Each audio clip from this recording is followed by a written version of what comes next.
as we're about to move into draft. I wonder where it will take us, Medic. Probably very similar to previous drafts. 26.8 was a nothing burger of a patch. We saw a couple of nerfs, a couple of buffs. Mundo jungle maybe slightly weaker than it was. Lucian AD carry maybe slightly stronger than it was, but still nothing to justify you picking the 0-15 Lucian here in the LEC. Let's get through the bans. Navi on the blue side had second pick of whether they wanted side or first pick. GIANTX chose to take second pick, so blue side first pick is where we'll be. Nautilus, Jarvan, and Ashe, the bans from Navi. Orianna, Ryze, and Aatrox, the bans from GIANTX. Yeah, Estral first pick coming out there for Samdi. I'm a little bit surprised because the conventional first pick with Ashe ban would be the Yunara Lulu combination, picking either of those. But actually going into the Estral shows a lot of confidence, and then I think Estral is a really strong laning champion. Some would say a little bit too strong at laning. The fact that you can just push with an extra attack speed by hitting your Qs on the wave just gives you a lot of control, and does kind of line up with that fact that we know Navi, they like their early dragons. Estral gets bot push equals early dragons, big vibes ahead. And it's gonna be a Kai'Sa looking for Noah, a classic. When I see this Kai'Sa Vi with Noah, I think back to that Fnatic roster who draft Kai'Sa, Vi, Nico, this full dive every single game 1, 2, 3. So definitely a lot of comfort for Noah. And GIANTX stating their intentions very early on in this draft, saying we want to kill your backline at every single possible opportunity. As you say, comfort for Noah, also comfort for Isma. His most played this split has been that Vi. And for Navi, they took the Ezreal away, but also it is something that we've seen a lot from somebody in the past. Nothing this split, but about a 7 percentage point increase on win rate on the Ezreal over his career win rate, about 57% or so.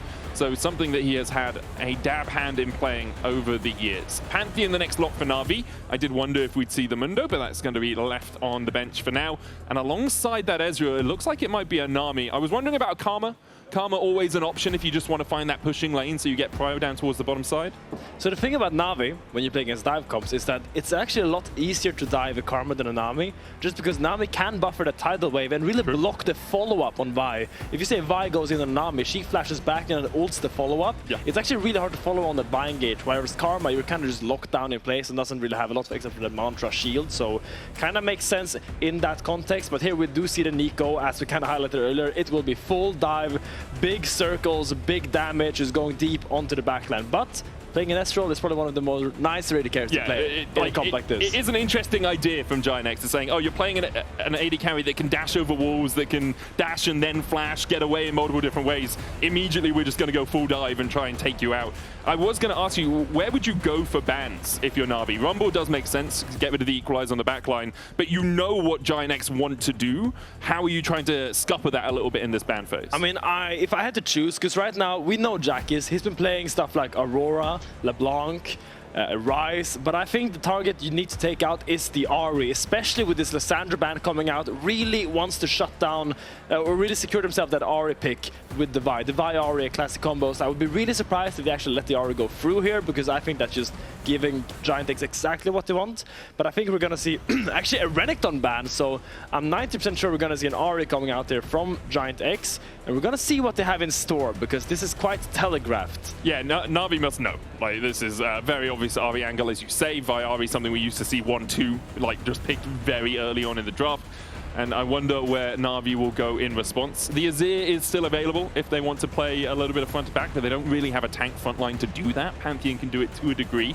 They could look for the Ahri themselves. It's gonna be a LeBlanc. Okay, that's very exciting. I think LeBlanc as well. It's similar to the Ahri, which has great follow-up on CC, a little bit stronger in lane, a little bit weaker in extended team fights. She doesn't get those Spirit Rush refreshes when they kill something, so it's a lot more kill one target. That's everything that GIANTX wants to do. I think LeBlanc finds it slightly easier to get around Nami on the disengage. Like, Ahri, you're spirit rushing forward, and it's like, well, you can get slowed, and then Aqua Prism, and you're kind of a bit more telegraphed, whereas LeBlanc, if she's good with the double distort, can dodge away from the bubble a bit quicker. Yeah, I mean, in general, for the mid laner, it shouldn't matter too much, because the mid laner should go from a flank always. If you're playing front to back Ahri LeBlanc... I've watched enough LEC, man. Like, I've watched enough LEC. There's been quite a few of them, but yeah.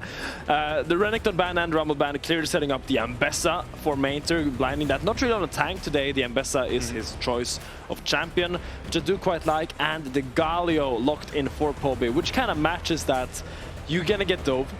What do you want? You want a big gargoyle bouncing down your entire team as we see the Jax lock in against it's a lot special, man. This is what he really rose to prominence in the ERLs for, was this Jackson for Maynter as well. The Ambessa, these aggressive bruisery type champions rather than the tanks we have generally seen him on in the LEC. So both teams bringing out the big guns in this game one. We talked a lot about the draft as we've gone through here, Finn. Can you kind of explain to me how you expect this match to go? Like going through laning phase into team fights, how do we expect the teams to have to butt heads with these drafts? I mean, I think both side lanes will be quite static. I think Ambessa Jax is quite slow until later on where there will be a lot of interaction. Bot lane, we can kind of expect the same. When you have enchanters and range champions in the bot lane, it's a lot of a ping pong game where you bounce waves back and forth. And I think Vi really likes that. She just wants to get to level 6 spike. It's gonna be around mid where the action happens. As LeBlanc against Galio, you don't want to go 50-50. You really want to set up those ganks with your Vi, with your Nika roams, and really try to shut him down early and get a lead. Because if Galio scales up suddenly, it's a lot harder to play. But in the team fight, it's going to be all about that GX dive. Can they actually reach some D? Can they shut him down in fights? Or will the peel from the Navi and the Galio be too powerful to deal with? A lot of dive into a relatively strong amount of peel coming out from Navi. We'll see how GIANTX can wrangle their way through the laning phase and in towards those team fights. If they can get Jackie's LeBlanc ahead, 11 games on it, 64% win rate as we make our way onto Summoner's Rift for the first game of week 4 here in LEC Spring.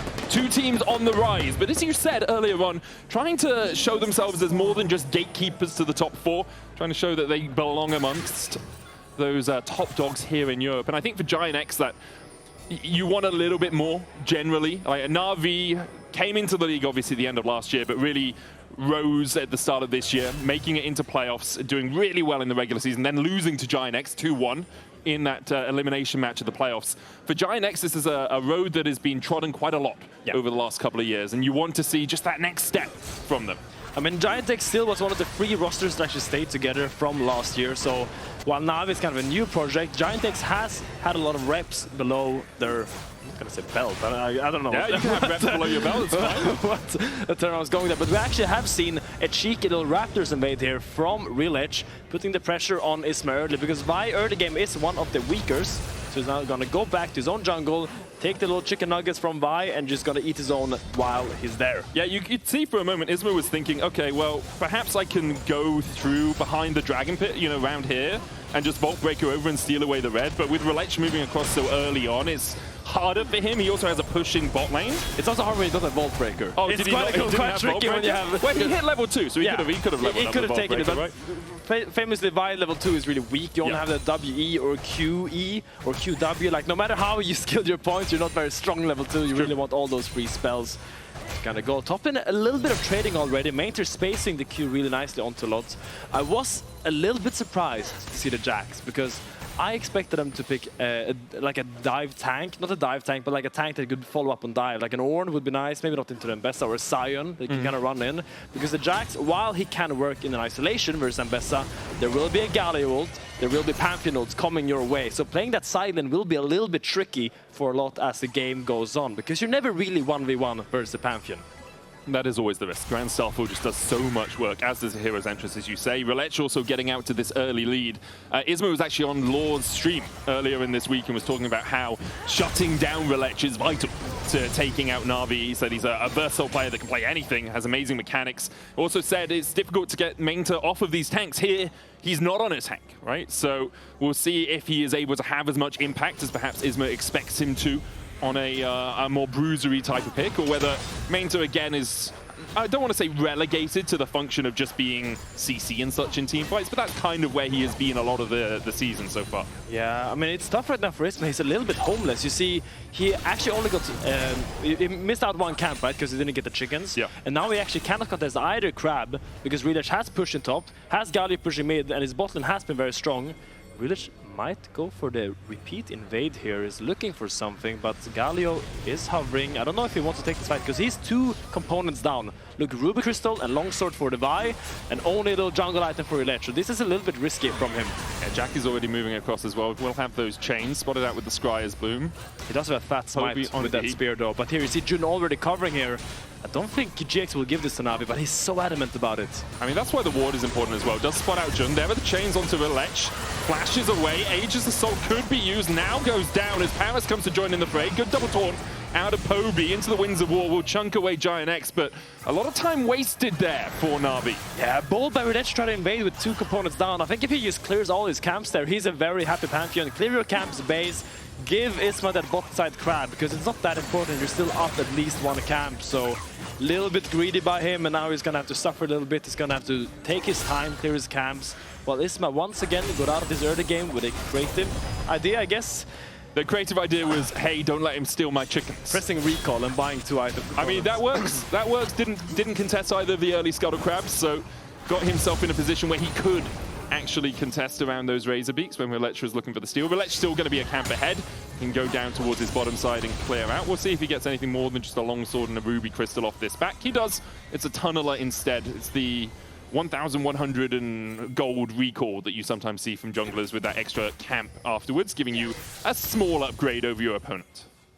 I hate buying Tunneler. This item does not feel good to buy. It feels like you're just buying nothing. It feels better than a Rectrix, man. AD carries a curse sometimes. I don't know what a Rectrix is. That's a exactly. No one knows what it is because it's so bad. Or the Scout Slingshot.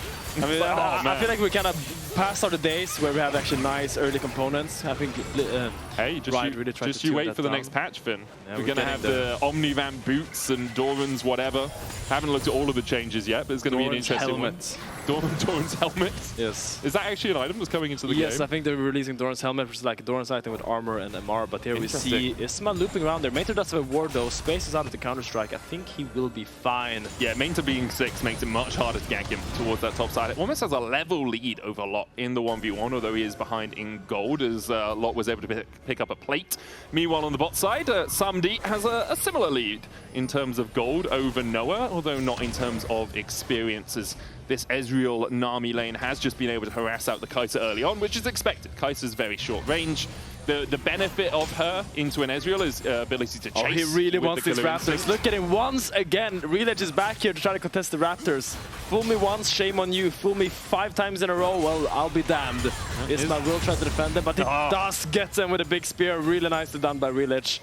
And proving that these are his chickens. That battle in the jungle one that we really want to keep our eyes on. So much of Navi's success is predicated on Rhilech getting ahead as Jun looks for the Tandil barbs. Roots coming down as Jackie's going in for the chains. Isma with a great flash. Rhilech joins in, but now he's in a 1v3 and has to use the Aegis Assault to get out. I would love to see that again. I'm pretty sure the Justice Punch was blocked by LeBlanc's clone because something made it fizzle out. Something made that Justice Punch not go all the way back, forcing him to flash, and then he was stuck there with no mobility, so the Q flash by Isma was quite easy, and is a really nice first pickup here for GX. Have another look at it. So Poby is just a little overextended considering where Isma is. Jun's still in base right now. Look at the Justice Punch here. We need to see what happens with Poby's Justice Punch. You have a look at that. I'm going to have a look at the fight in the rivers. Counter-Strike comes down. Aegis Assault used by Rhilech just to force Lot away. Okay. It was blocked by Jackie's when the W is forward. Yeah, okay. Yeah. And then chains come out, Root comes out. And at that point, Isma with the flash, it's a pretty done deal on the kill. The deal is done indeed. And here Jun wants to get a little bit of control here as we have some supportal combat here. Jun, you are not level 7, you're not fooling anyone, you're still level 5. Doesn't matter how your peacock feathers fancy look at it. Would have fooled me, Finn. Gold leads though for GIANTX now in top lane, jungle and mid. About a 600 gold lead in totality. Samdi is doing a good job into the Noah matchup, has about a wave advantage down there, but GIANTX with the early game lead as Isma is spotted going up towards his top side camps. Dragon has been left dormant though, no one has really went down there, just because of how big the Raptor focus has been.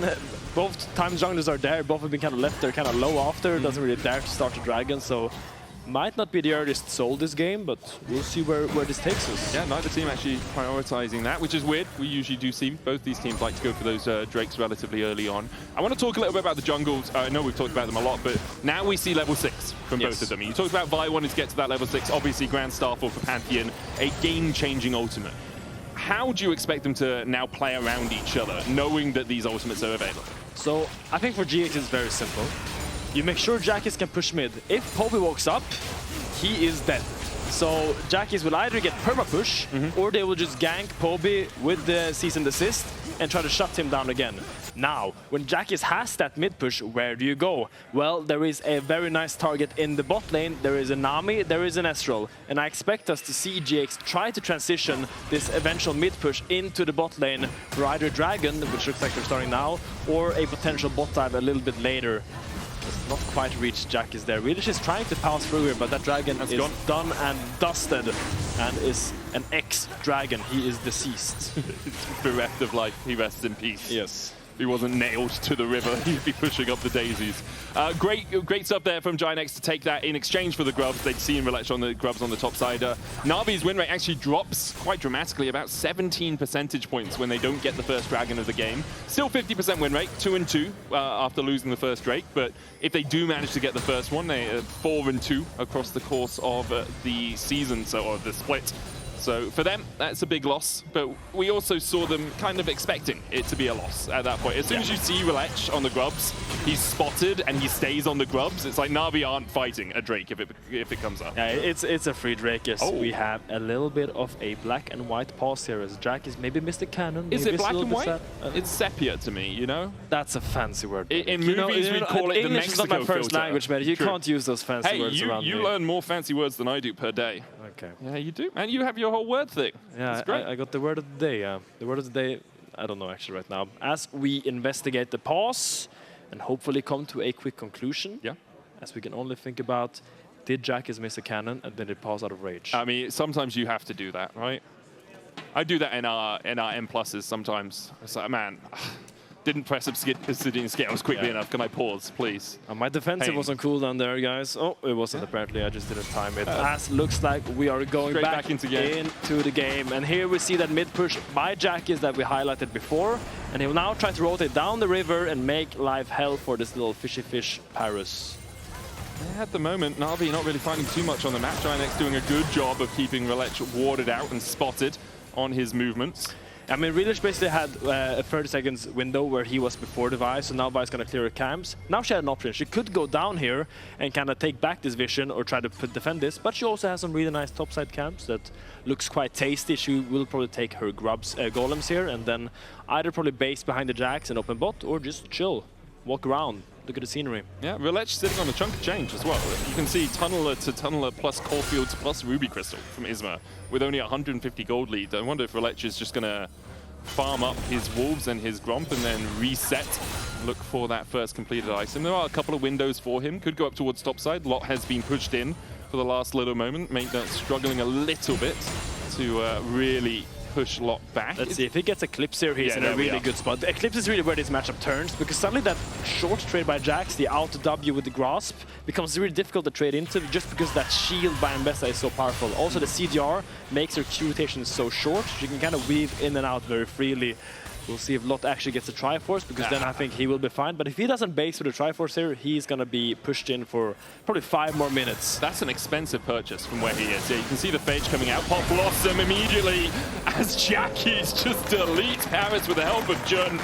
And that's the power of a roaming LeBlanc. Yeah, that's exactly what we talked about, that Nami will have such a hard time getting vision. If she's walking in without Rhilech by her side, she is the easiest target alive. Doesn't matter if it's Isma, if it's Jun, if it's Noah, if it's Jackis, anyone can go on an isolated Nami, and you need to be more careful. Yeah, you really do. It's so difficult as well, though, for Parus in this situation, because who is coming with you to step into that jungle? Like, Rhilech is the most obvious one. He's not incredibly tanky. Aegis Assault can do a lot of work. It's shielding yourself from some of the damage coming out, but if Rhilech is caught with a chain, he's then flashing away, and you're kind of just a fish out of water as the Nami at that point. I will say, back when I competed and I played with Pantheons, they were like, support, you can go take vision. I can ult. I can save you. Like, it's fine. I have Pantheon ult. I will be there. And there's an Enchanter face checking a Vi, Nico, LeBlanc. I don't think the ult will matter there, buddy. So you're just stomping me into the ground at that point with the Starfall, man, bulldozing me. It's a good play so far from GIANTX. We asked if they could continue their winning streak, and so far they're showing it's not just against the lower tier teams that they can have this level of competition.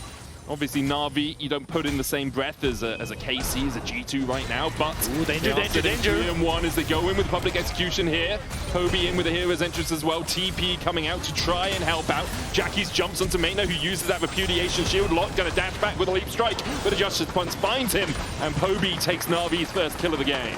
That's So it goes. No Triforce, no trades. The Eclipse versus the components is just too big of a differential. And you see Maynter took so many good trades there, really set up the dive nice. And with the Galio to boot, was an easy pickup for the Jax, or for the Ambessa in the end there. Yeah, good play all round from Na'Vi as Isma goes in with the cease and desist. Noah and Jun on their way across. Poby looking at the winds of war on the enemy jungler, but Isma surviving through it. Sundered Sky and Triumph rocking enough to keep him alive. Pop Blossom finds Poby. It's gonna be 2, and the True Shot Barrage does not sing true. Na'Vi lose 2 in the river off Isma, just being really aggressive. I mean, you see why they drafted this. Vi, Nico, Kai'Sa, 1, 2, 3. The synergy of these 3 champions is just exquisite. Vi and Nico can do whatever they want because they know they have the backup of the Kai'Sa as long as she's around that fight. It's such an easy way to create a numbers advantage, and that river is not so safe anymore. It doesn't matter that you have the Aegis Assault and will not block all that damage that is incoming. Really nice stuff from GIANTX as Samdi had a lead earlier on, now 600 gold behind because Noah picked up that double kill. Maynter, the only person with a lead now for Na'Vi.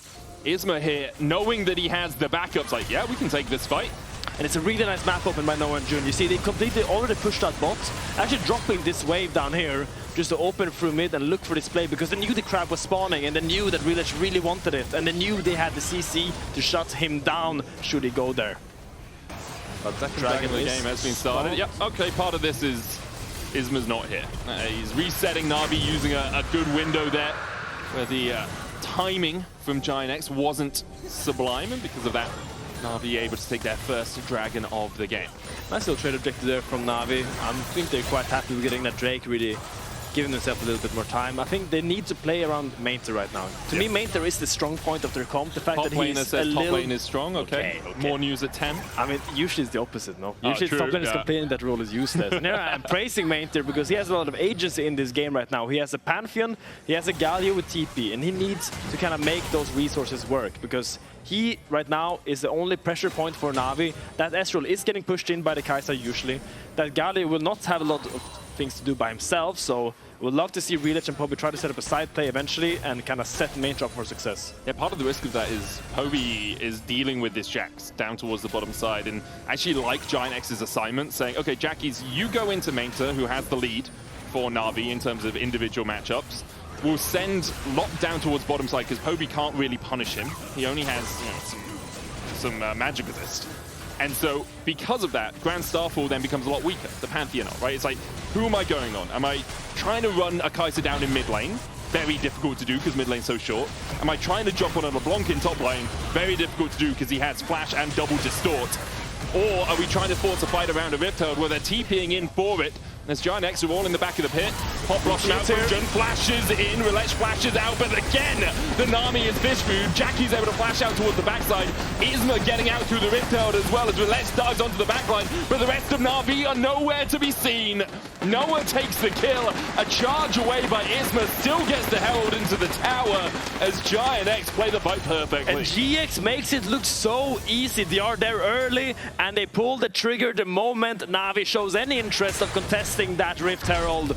Really nicely done by GX, and I love how unified they were in their formation. I think the difference maker in this team fight was look at how compact GX are playing and look how split Na'Vi is. You will see the Ambessa going in really deep here as Jun engages here on the backline. And now the fight is completely split. Now Poby tries to join Maynter here, but this Na'Vi is completely left alone. Pantheon is ulting in, but the fight is already over. You were a little bit too late. If Pantheon ulted in there with the dive, maybe it would have made a difference. But the fact that Na'Vi goes down so early without using flash makes that fight a tragedy for the Na'Vi. Yeah, Samdi's uptime was basically non-existent as well. Like, he gets a couple of Mystic shots off and then autos a Rift Herald, right? He just doesn't have the time to do any damage. And there's so much damage on the GIANTX composition. Jackie's bursting people with this Luden's Companion. You've got the Kraken Slayer already complete as well as Jackie's does jump forward. Oh, Aqua Prism there from Parus. Just shy of clipping onto Jackie's heels. Jun here to protect True Shot Barrage. Will clip him! I thought Jackie's was safe from that one. I think he did too, as Isma quickly runs across to try and protect his mid laner. Lot's going to take a tower in the top side, and it's a sea of red down towards the bottom. Na'Vi looking for Moses to try and part that with some blue. You know, if I'm Jun, if I'm Jackie's there, I'm looking at Jun with his heal up. I'm like, Did you really know that wouldn't kill me? Calculated, man. Did you really know that wouldn't kill me? We all thought it would miss, dude. You know, like... Oh yeah, Jun does hold his heel, and Jackis does make it out there with 1 HP. Well calculated by Jun, and well calculated by Jackis. Was a little bit sketchy. I thought that Acropism was really close to landing on the LeBlanc, and that really would make life difficult for him, but it's the fight for the games roll on. You see, Maynter's just sitting here waiting. He's really scared to walk up, and there's no one really there, but he doesn't really know that because the vision is very lacking. Now, Medic, why is the vision lacking? Well, you have a NAVI against Vi, LeBlanc, Kai'Sa, Nico. She cannot walk up to get vision anywhere, so the map will constantly be this dark for NAVI unless they can make something happen through their side pressure. So Maynter here is trying to push out top, but you see Blot already going there to match him. Will probably not be able to find anything with there, and the map will stay dark here with Jackis having so much information already in the bot side jungle, can just slowly but surely get that bot lane tower. You see Jun going for some really deep angles here. You are alone, Poby. Be a little bit more careful. Yeah, flash out by him. Sucks, but that is life when you don't see anything. Compositionally, it just sucks for NAVI as well. They're the ones that want to apply side lane pressure. You have Hero's Entrance, Grand Starfall, and you can't get into a position where you're off vision in the jungle, so you can actually get into a Grand Starfall or get into a side lane, or your side laners can push up and actually apply some pressure in the lanes, because GIANTX have played this early game so well that you are just massively behind in every role. I mean, kind of what you have to do right now is just leave your Estral mid by himself, send Nami and Pantheon to a side lane and try to create pressure there. But that doesn't really lean into what Pantheon wants to do. He wants to stay in fog, he wants to farm and be ready to join any fight that's happening. But any fight that will be happening will be bad for Navi right now. Look at the positioning here. All back by lots. Just gets to walk straight into the backline. Pop Blossom going out, and again the fight is so split for Navi. GIANTX dissect them. And Parus quickly going to become Sashimi. He's being gobbled up by a lot. Navi lose 3 immediately. And GIANTX's team fighting. That's a ward! Really nice to watch so far. Jun pops into a ward.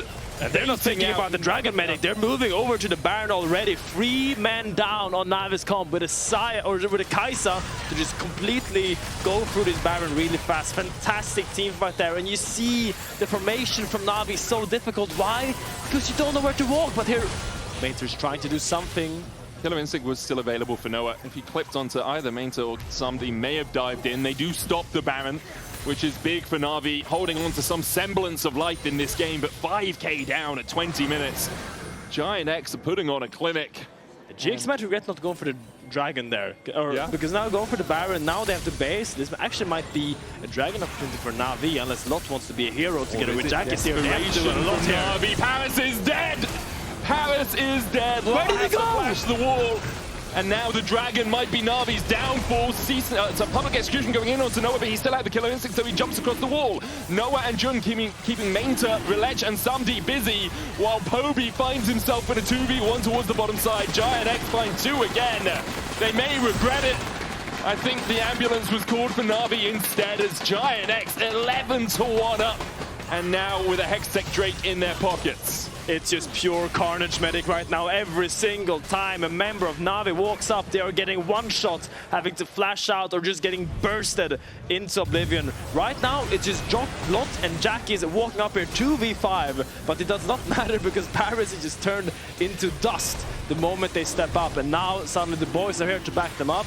And the fight is just an easy cleanup here. Poby, you can try to make it up, but you have no flash. Your phase rush won't save you, and you will also end up perishing. Yeah, credit to Isma as well. You talked about his creativity. A couple of times in these fights, he has found really good flank angles. He's found the way to get...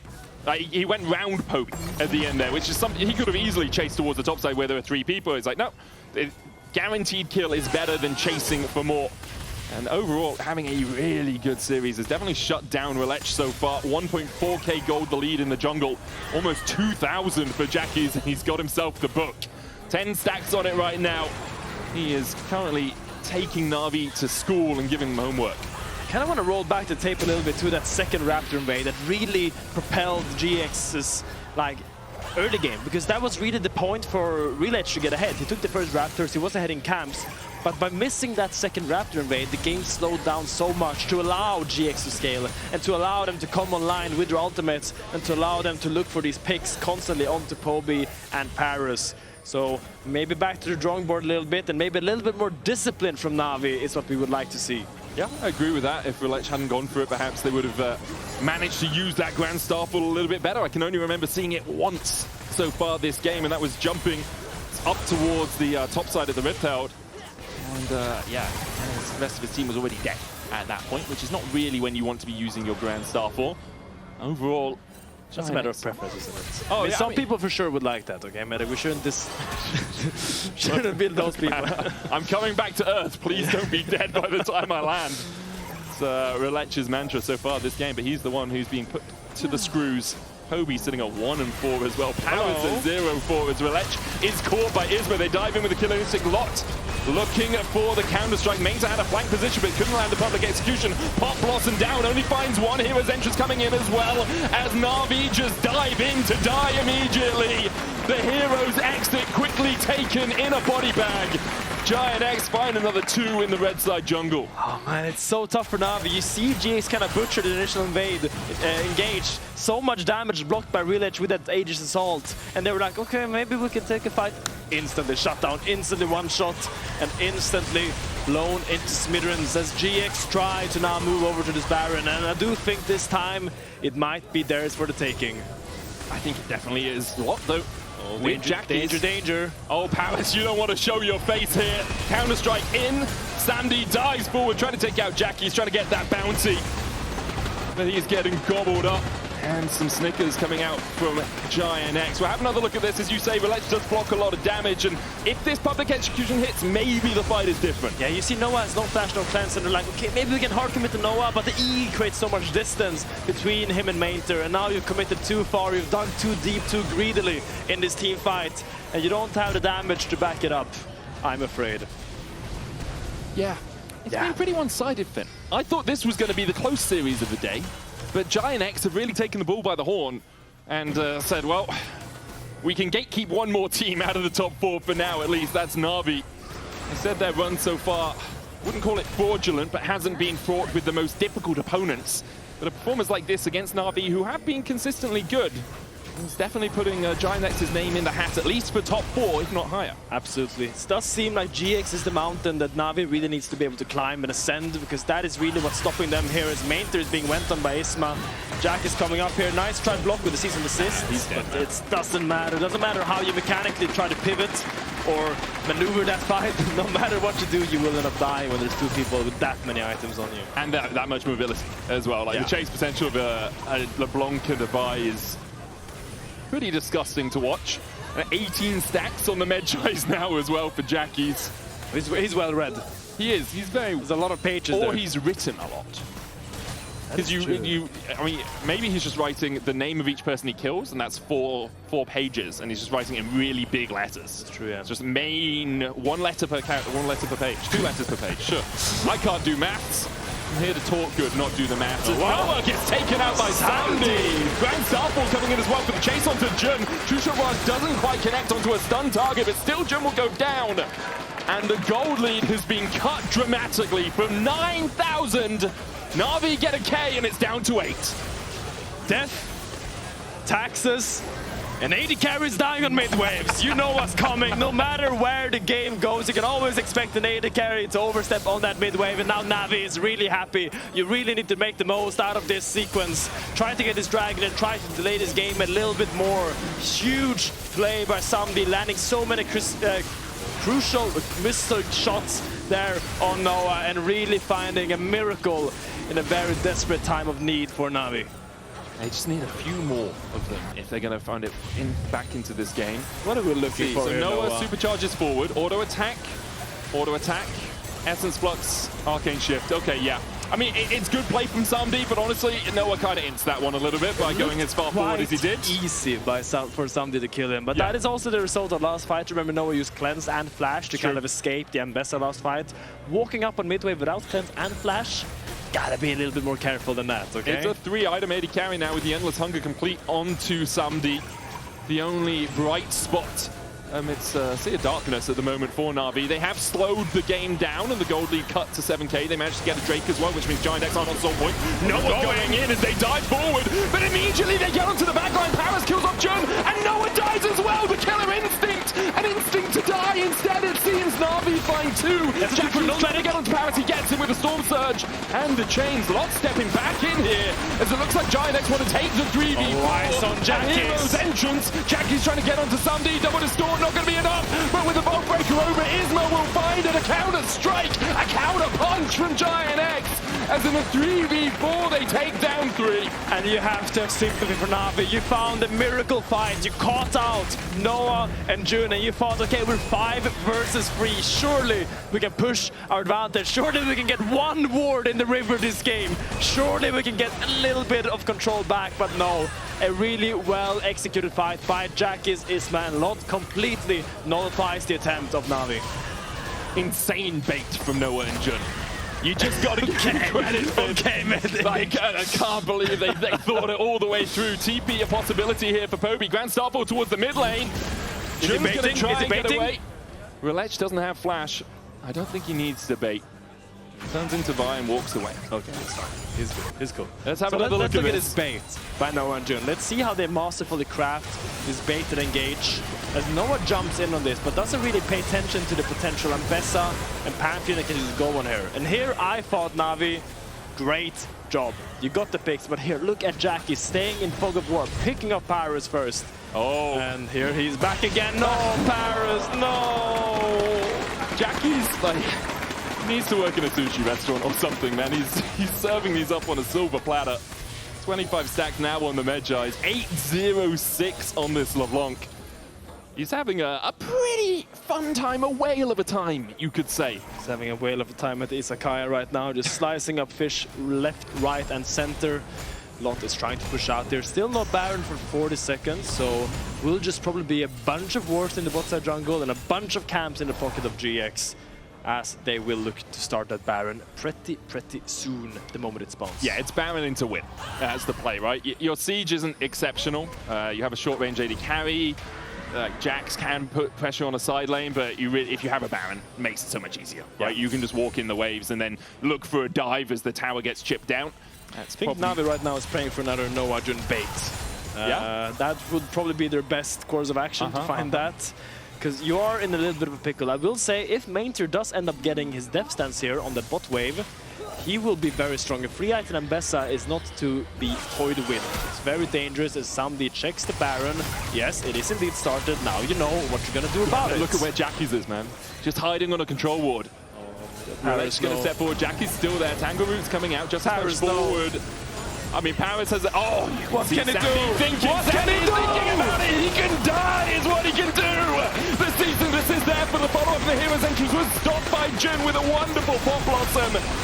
Public execution out from Maynter, trying to kill off Noah. Rhilech will get him in the end. Maynter is out. He's taking a walk. He's taking a mental health walk right now in the enemy jungle. He needs to go get some sun. You get your vitamin D, King. Enjoy it.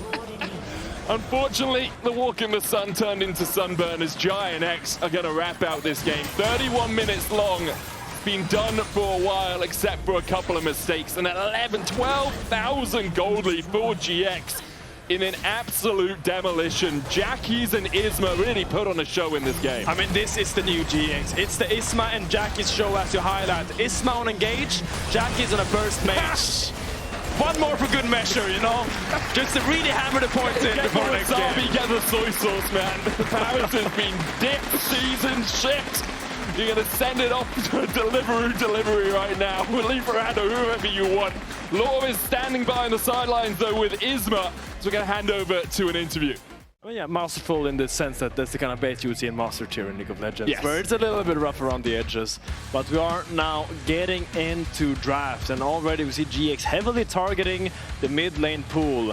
And I think it's clear that they have noticed how they win games. We put Jackie's on a burst mage, and we do not like playing against champions that burst mages are bad against. So they take out the Rise, they take out Orianna, and try to set himself up. Now, first game they did ban Aatrox here, so we'll see if they actually leave that open for Rhilech or if they continue targeting other picks, but it will indeed be the Aatrox ban keep the brand going. Getting rid of the Aatrox means that Aatrox, Vi, Pantheon, and Ambessa are all unplayable in this game because they were picked in game 1 or banned out, and that means Rhilech will be falling down to his 5th most played so far in LEC Spring. And Ashe is the first pick for NAVI. Ashe Seraphine, a very common combination that we see, although not something we have seen so far from NAVI. Yeah, I mean, you see them really setting the Ashe Seraphine up as well. They take out the Nautilus, which is the best support against it. They take out Jarvan, which is the best jungler against it. And also take out the Bard, just for good measure.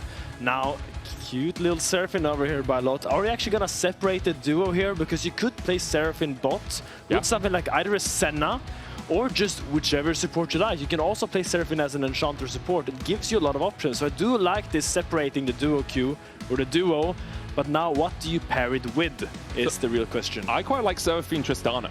I think the burst potential from it is actually really strong, and you can just jump on the Ashe on repeat. Obviously, if they pick something like a Braum into it, it becomes a lot more difficult for you to play that, but I do like the idea of just, we'll punish the fact that you have a very low mobility AD carry. Yeah, and on that brand, they look in the Nocturne, which is another great champion at punishing a low mobility AD carry. Personally, I'm a big fan of Misfortune Seraphine. I think it's a little bit underutilized. They make it rain into the root, into the alt combo. I think it's really juicy, obviously very immobile, so does need a little bit of help from the rest of the team. So we will see how NAVI now responds to this anti-Ashe comp that GX is trying to put together. I mean, you pick something like the Lulu if you just want to go an Enchanter, right? So Lulu here works okay into the Nocturne. You can wild growth whoever the Nocturne's jumping onto. Also, if he isn't using his Shroud of Darkness effectively, you can polymorph him when he's in the middle of you. Does still have that fear tether that can go off even while he is polymorphed. But I do like the Lulu when you don't have the Seraphine as an option for that bot lane. I do like the concept of a squirrel running at you really angrily and fearing you. I mean, it's like elephants are scared of mice, you know? Anything can be scared of a squirrel from time to time. It looks like NAVI are going towards their mid lane, leaving jungle open for more bans from GIANTX if they want to. Aurora, the pick here for Poby, his most played this split. Yeah, Poby Comfort, also a takeaway from Jackis, who's had some fantastic Aurora games, also does fit the things that he likes to do. And here you have a choice as GX. Do you pick your Seraphine pairing now and drop your mid and risk losing those burst mages that Jackis really likes playing, the Ashes, the Anis, not the Aris, I mean, not the Ashes, the Ashes pick, but the Ari and Anis. But they actually do seem to lock in the Ari now, but that means you will drop your AD carry or support, depending where the Seraphine goes, and seems like they want to really stick with their identity of putting Jackis on these bursty mages. Yeah, it makes sense. Like, Jackis is having an incredible split so far. 4 player of the series votes, possibly 5 if he does what he did in game 1 again here in game 2.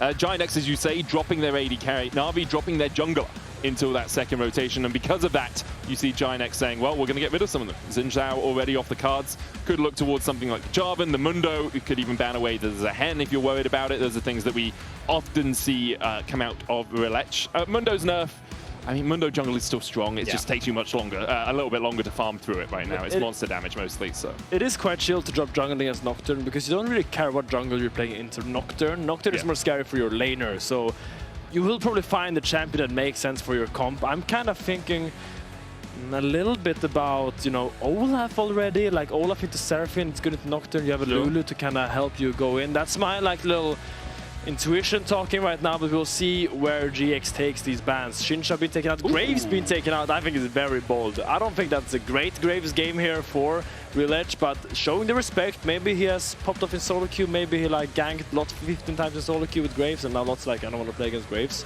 Yeah, we don't know the stories, we don't know why the Graves ban is there, but it is there. Graves much better when he has an Enchanter behind him as well. Like Graves with a Whimsy or with the Help Pick Shield or the Wild Growth, this does a lot more work. Could be the final ban hit from NAVI, and it is. I know you talked about your intuition. Your intuition makes you play Dusk and Dawn Gnar, so I'm not sure how much I trust your intuition at times. Okay, it's into tanks, medic, and it's to get the fast hyper procs, because against tanks, most of your damage is in hyper, so getting Dusk and Dawn gives you more hyper damage. Okay. I don't expect the support player to get it. Look, man, I'm not saying it doesn't work, I'm just saying it's a little odd. Yeah, NAVI clearly setting up for Renekton blind here, or a Cassante is fine as well. The Cassante, Renekton both kind of wants the Rumble and Gnar taken out. So you have your options, but it will be a Jhin paired up with the Seraphine bot. So Jhin, Seraphine, Nocturne bot side here, picked up by GX. We saw some excellent Jhin games last weekend, both by Supa and by someone else. Noah? Noah, exactly. Yeah. It was Noah on Jhin that absolutely popped off. So Really excited to see what he can do with it. As the Rek'Sai is being hovered, it's a little bit surprising. I would really like to see a Cassandra Renekton here to kind of give them a little bit of frontline, because Zahen needs a lot of time to scale up. Yeah. A little bit more selfish, but it will be the confidence pick here by Maynter.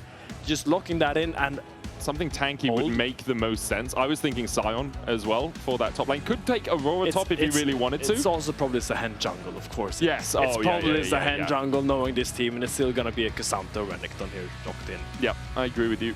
Don't get excited. I'm not excited, man. Never.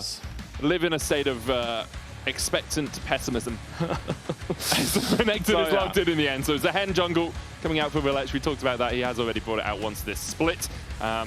Ew! I hate Varus tops. No! Okay, no. Don't cheer for Varus top. Finn, this is where you need to separate the caster side of your brain and the solo queue side of your brain. I will never praise someone for playing Varus top. This champion requires no skill, wins every single matchup, and does not require a brain to play. All he does is hit minions and just doesn't think. You can't do anything. I played Renekton against Varus the other day. I could not play the game. I feel nothing but pity for Maynter right now as he's loading into this game, having to play against the Varus with a Nocturne behind him at all times. This top-lane matchup will be tough. And it's only the second time we've ever seen Laure bring out the Varus top. Last time was in the EMEA Masters Summer 2 years ago when he was playing on Team Go. He went 6-3-6 on it. And he also built Locket of the Iron Solari, so that's very interesting. I mean, but there was also, what was the support item that you could go, that when you ulted, you got a bunch of health? Oh, that one. Radiant Virtue? Yeah, Radiant Virtue. Yeah, the Maokai item. Man, classic. Classic! I mean, Varus, I didn't even say that, but he can buy any single item in the game and still do way too much damage. Dusk and Dawn is what I expect to see. He is very powerful, and as you say, it's going to be a hard matchup for Maynter. I love the fact we're seeing a little bit more inventiveness from Laure as well, right? This guy has often been looked at as one of the weak links on GIANTX. He's a guy that is often punished in games. We saw the Jax in game 1, a staple for him, but he played it really well. And now we're seeing the Varus come out as well. A bit more creativity, even though you hate the pick. It's a bit more creativity. I mean, you're absolutely right, Medic. Yeah. I mean, it is nice to see, because seeing Isma level up, seeing Jackis level up, we will love to see Laure join that as well and create a super strong topside for GX. And seeing this Varus puts a lot of pressure on his shoulders. You really need to make this work, but he has the tools. He has the pushing mid, probably, and he has the Nocturne behind him. So I want to see how he navigates this laning phase. So is that the intent for GIANTX, is play mostly around the top side of the map, getting to mid game with just a couple of strong AD carries? I mean, that's the thing, you don't really need to. You're not going to see them play for really any lane early game, as it's all about getting Nocturne to level 6. And I think Noah and Jun will be fine in the bot lane. I think Jackis will be fine in the mid lane. And I think Lot is going to have a lot of push. So hopefully either securing a double crab for Isma or just allowing him to get through the early game, get to level 6 with that paranoia without any lanes bleeding is already a huge win for GX. Interesting to see then, when you know Lot's going to have push, that Rhilech is pathing top to bot. Because often, like, you path into the low mobility AD carry on the top side to try and trade into him. Is this purely a we don't win a 2v1 versus Varus kind of idea? I mean, it's possible. It's also the fact that, like, he's just like, okay, Maynter, I'm gonna mute you, okay? I'm gonna mute you on Discord. I'm not gonna listen to any word you say. Good luck up there, soldier. I'm not coming, so help is not on its way, as Maynter already being shot by arrows every waking minute. Let's see how many CS he gets on the first 3 waves. I'm gonna predict 7. Okay, he's currently at 3. We'll see how many more he can pick up underneath probably his tower. Probably a little bit 7. That was a little bit unfair. Yeah. Probably like around 12. The thing with Renekton is you do have that Cull the Weak, right? So you can get up close and personal, and then Cull. Hawkshot going out is not going to spot Isma, but that ward has deep ward enabled, so he knows he's spotted. He saw Rhilech do it to him game 1. Now he wants to get the chickens back from Rhilech, but looks like they're already cleared, so he's angling for this red buff. See if Jun also wants to move up here. Yeah, like, Isma maybe will go past. Oh, he was spotted. Seen. Pings, question mark. Take notes. From Rhilech. Take notes, says Isma. As he comes across, Jun is moving, as is Noah. There's the fear. Long-range captive audience is going to find its mark as Isma will chase Rhilech out of the jungle, and Rhilech has to flash, and GIANTX once again living up to their game plan of put the enemy jungler behind. And it's a fantastic game plan by GIANTX, invading the bot side, forcing the Zahen to go into top side, where he knows there's nothing but despair, as the Varus is going to have his Renekton under the tower. You're going to see him try to run towards the red buff here. You could, in theory, let Jackis push his mid when we go look for him, but I doubt he's going to get all 3 of these camps, because this this is quite a scary predicament to be in for Rhilech, but he has no other choice right now. Yeah, if Isma takes Scuttle Crab, resets, and then just runs out, he'll have an item advantage as well. Looks like it might just be Scuttle into Duskbringer, come up and try and fight. Rhilech on the Zehen just takes the Krugs, puts a ward down towards that red buff and has to satisfy himself with a single camp stolen for a single camp, but a red buff slightly more valuable than the Krugs overall. Yeah, but I love to see these early plans by GX. Actually making plans around invading on your strong side while having the Varus on the weak side still pushing, as we see Samdi pushing forward here with the big arrow volley thingy. To be careful. Flash into the root. They already had the slow. Parus has to flash away. Noah looking for the deadly flourish. Can't land it as Parus sidesteps it. Samdi going back in with the orders onto Noah. Noah running cleanse, as is Samdi in this matchup, so we're out of battle summoners. Instead, we just have the utility. Rhilech on his way down, and Noah and Jun wisely backing away. Really attractive spacing there by Samdi, completely keeping Noah at arm's length here, as Rhilech is really happy to have one lane with a little bit of pressure. Might allow him to walk up here for the Gromposaurus. Looking for that, because Jun is quite low, no flash on him, Noah is also quite low, does have all summoners, and I don't think Isma will be in time to defend this, so a slight solace in the despair that is Navi's early game, or Rhilech's early game. And you take this if you're Navi, right? The ability to get something back in the early game. Obviously, Lot is losing quite heavily, as is Samdi over Noah, but Samdi was able to catch most of the waves. So Samdi had cool spacing, okay? He had really that's cool worth more than CS right now. Oh, Navi need the solace, because they have a pretty difficult schedule coming up as well. Over the next few weeks, they play KC, Fnatic, Shifters, G2. Fnatic and Shifters, I think people will put them as the favorites in those matchups, but Charm. G2 and KC are going to be hard. Charm hits from Jackies. Parus looking for the polymorph. Duskbringer out from Isma, but Poby will just be able to walk away from it. I mean, it is as you say. I think Navi and GX both are looking at a very difficult second half of their split in terms of schedule. So GX especially. Yeah, I mean GX as well. Look at the teams they're going to be playing. Navi today, and then Vitality this weekend, and then leading up to a grand finale, MKOI G2 KC Gauntlet over in Madrid later. In Madrid. In an arena. That is going to be so tough for them. Yeah. But if they can go there with, like, if they can go into the Vitality series with 5 wins under their belt, you have a little bit more freedom at that point. Oh, the steal from Isma. Oh, he has no flash as well. He's not going to be able to chase him too much further. You can see the move from mid here from Poby and Parus is here as well. Isma's going to try and Duskbringer his way out. Shroud of Darkness down as well, as Parus doesn't really have the mana to chase any further, but Isma's flash is the cost of him going in and stealing away that wolf. Lost the flash, but got the wolf. Well, you can argue if that's worth or not, but definitely cheeky. Cheeky by Isma, as he will now clear his camps and probably going to get his 6 in just about a minute. He's still one full level away from that, but not the slow early game I expected. I like Isma trying to push whatever lane leads he has into getting some kind of pressure, kind of making them second guess always every single camp. Is Isma there to smite it or steal it with a Duskbringer? You never know. But he is lurking. Yeah, you talked about his creativity at the start of game 1, and he's shown it a lot during this series. The level up of this jungler as well. Only a couple of years ago, he was seen as very much the weak link. Now really beginning to shine alongside Jackies in the mid lane, who continues to show off this split. Okay. Exhaust down, Dominus Pot, with the cleanser coming out as well. Kill him, you say. Chain of Corruption into the piercing arrow. Maynter now has to be careful. Rhilech comes in, look at that dreaded return pullback. They flash forward, they get it. Navi kill off the Varus for first blood. Yeah, okay, huge. Varus is down.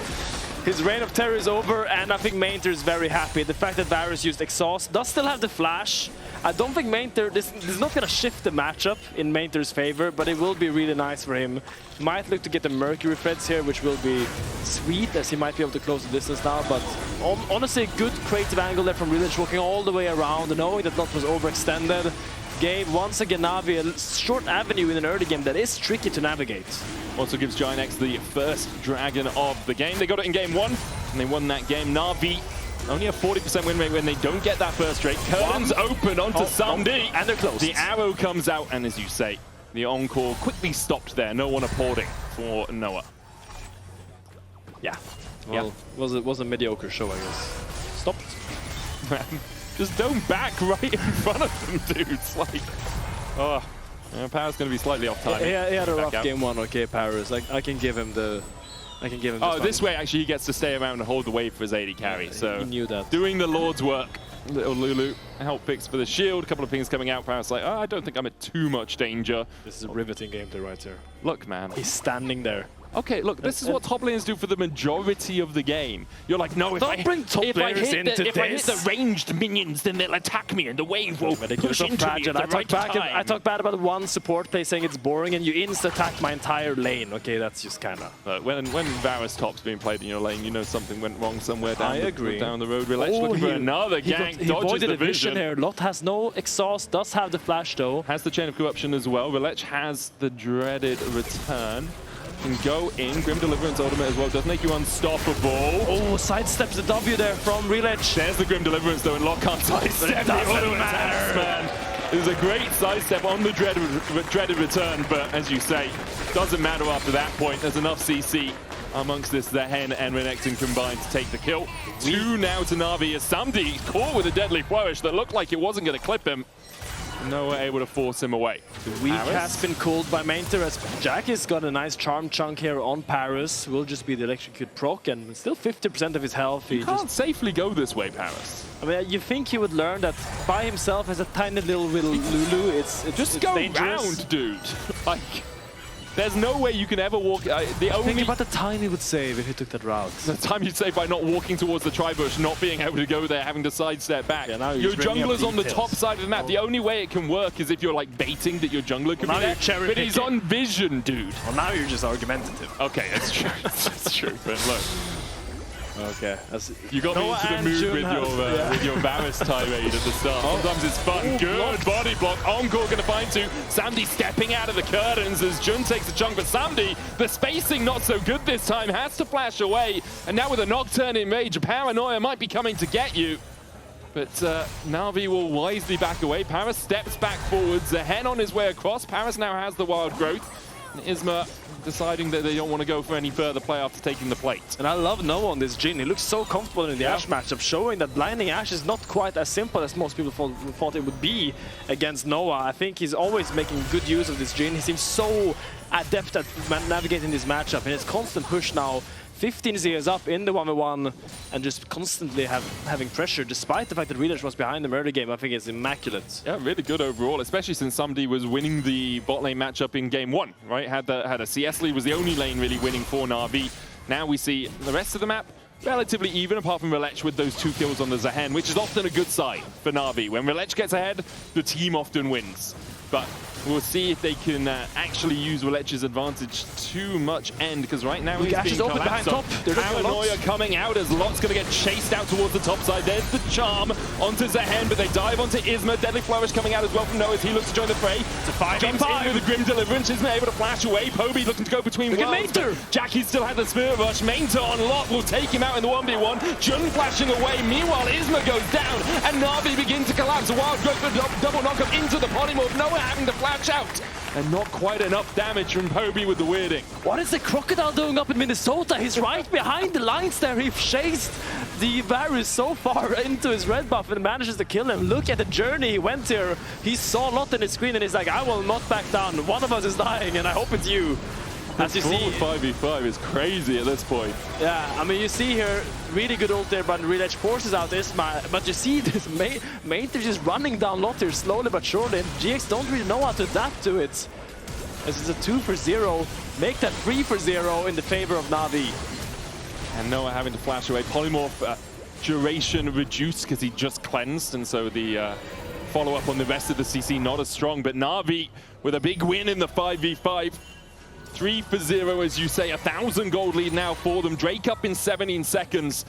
Rhilech is on the top side of the map with that Triforce complete, but I expect he's making a beeline for the bot side pretty soon to get that Infernal Dragon. I mean, we talked about the strong, stable lanes of GX, but it's actually the skirmishing power of Navi that finds these positive avenues for them in these fights here. The reason they're 5-0 is just good creative pathing by Rhilech and just great clicking in these team fights. Also, decision-making from Navi to take the fights when they are. Like, Poby is building up towards a rocket belt. I don't know what components he'd had finished before that last fight. Probably didn't have the full rocket belt. But Jackie's has a catalyst. Like, that RE is tickling at best right now. Like, the fur on her tails is doing all the damage rather than any actual Orb of Deception or anything. Whereas Poby actually has some AP behind him, right? So it's always going to be hard for GIANTX to win a fight like that when you are really down an entire player in terms of damage. I don't like this. I fully agree with you. Catalyst and Ari, when Jack has been popping off on these burst matches, I don't really know why he goes for this build, because I don't think he's in that big of a danger in this game. Agreed. I don't think they're going to be diving the Ari this game, so I would love to see him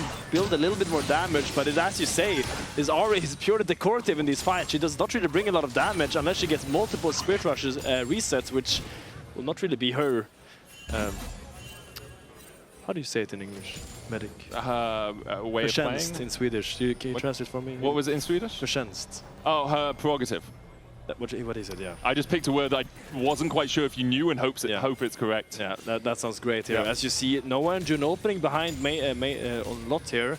As they want to get a Chain of Corruption here onto Maynter, followed by Deadly Flourish and then a Jin ult. Yeah, but will Maynter give Lot the angle here? Because it seems like they're expecting sneaking. it. Look at Ash and Lulu opening up behind there as well. There's the Uncle goes down. Arrow coming out as well as Maynter was looking for the play and might still just make it. Lot almost turned to stone.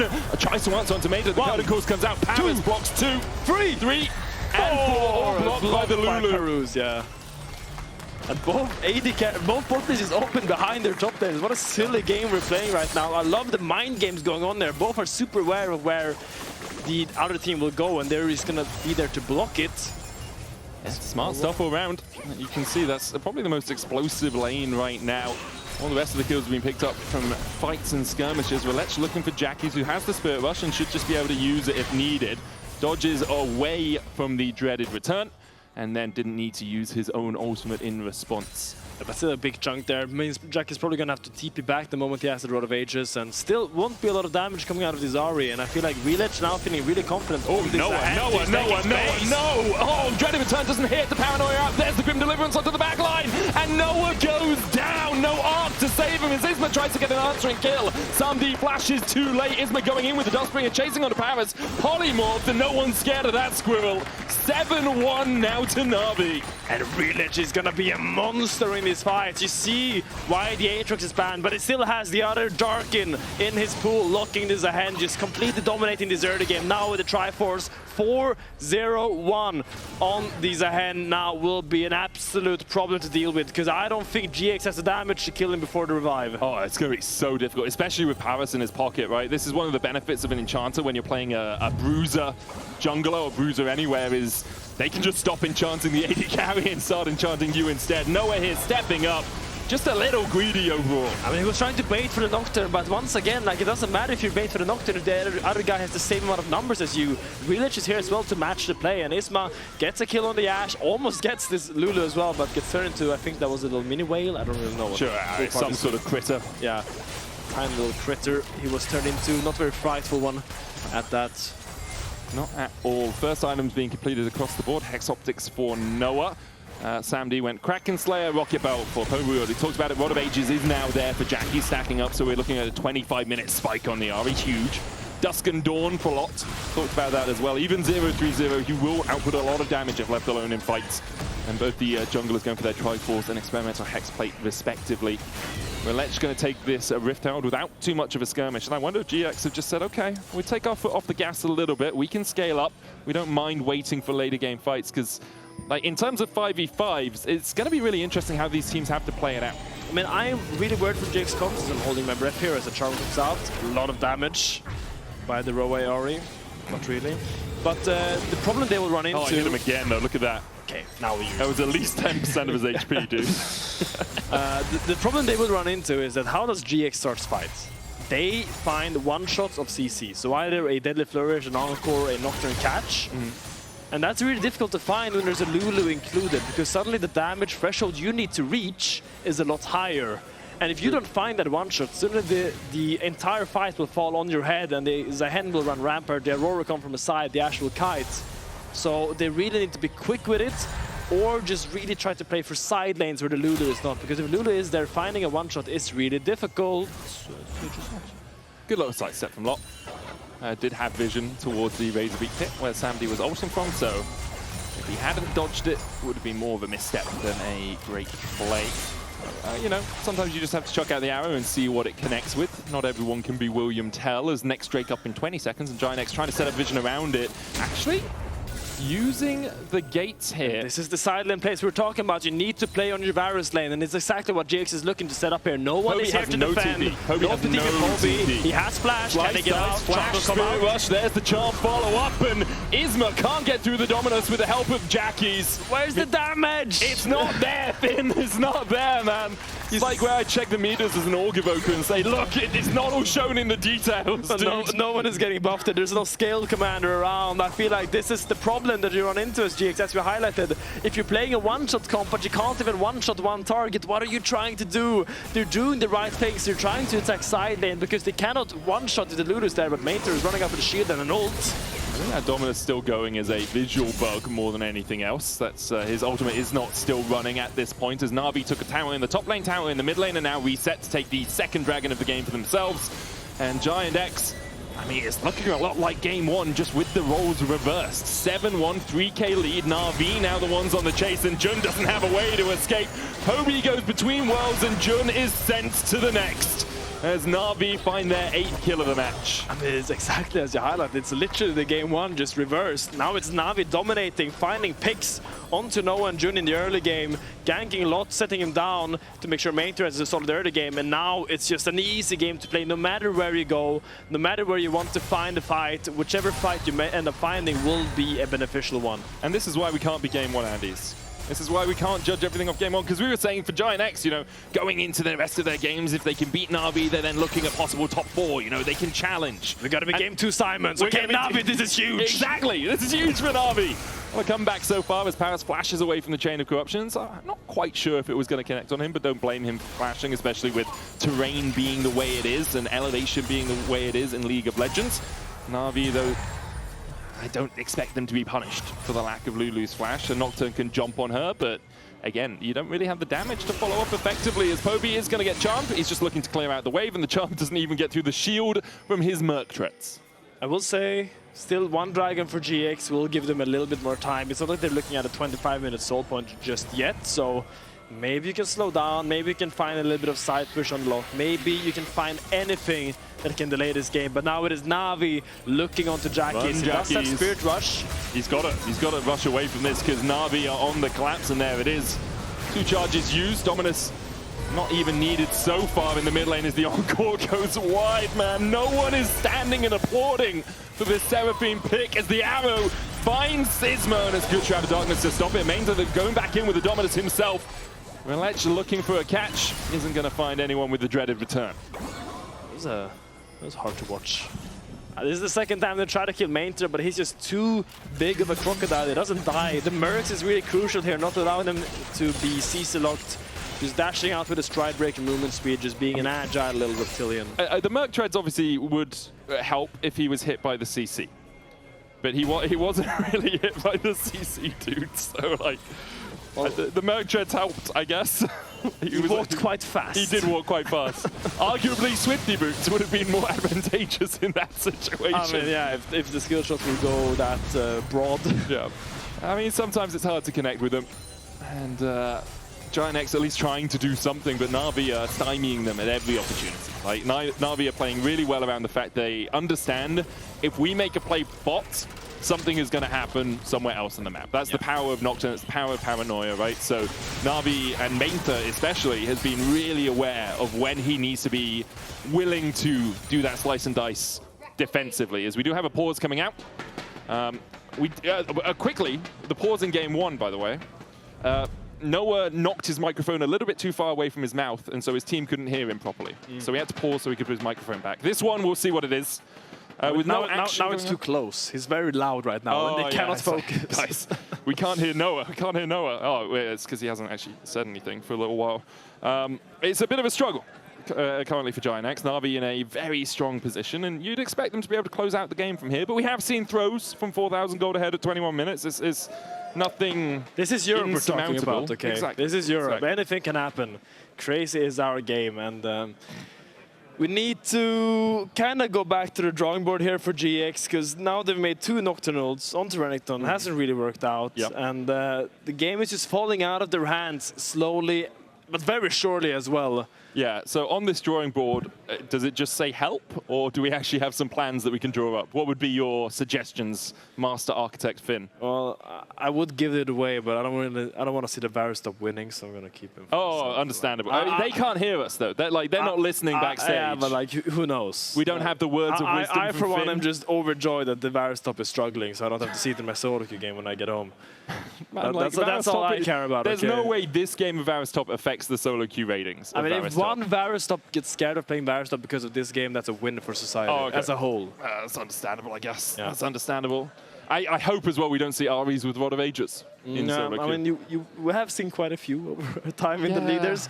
In this composition especially, I don't think it makes a huge amount of sense. I mean, it could be that if he's into the Aurora matchup, he kind of can just guarantee side push by being so tanky that Aurora's burst window doesn't really affect the RE, and he kind of tunnel on the side matchup, where in fact he kind of needs to play one shot in his comp. But it's a hard call to make, and in the end, this game is not on Jackies. He's not the reason they're losing this game, and his Rod of Ages is not the reason they're losing. They're losing because the early game was really sketchy. The Varus top got ganked a lot, and I think Noah and June, despite having some really good plays, kind of got shut down by all of Navi as a whole. Yeah, I think the main difference that you see between this game and Game 1 is in Game 1, GIANTX did a really good job of shutting down Rhilech.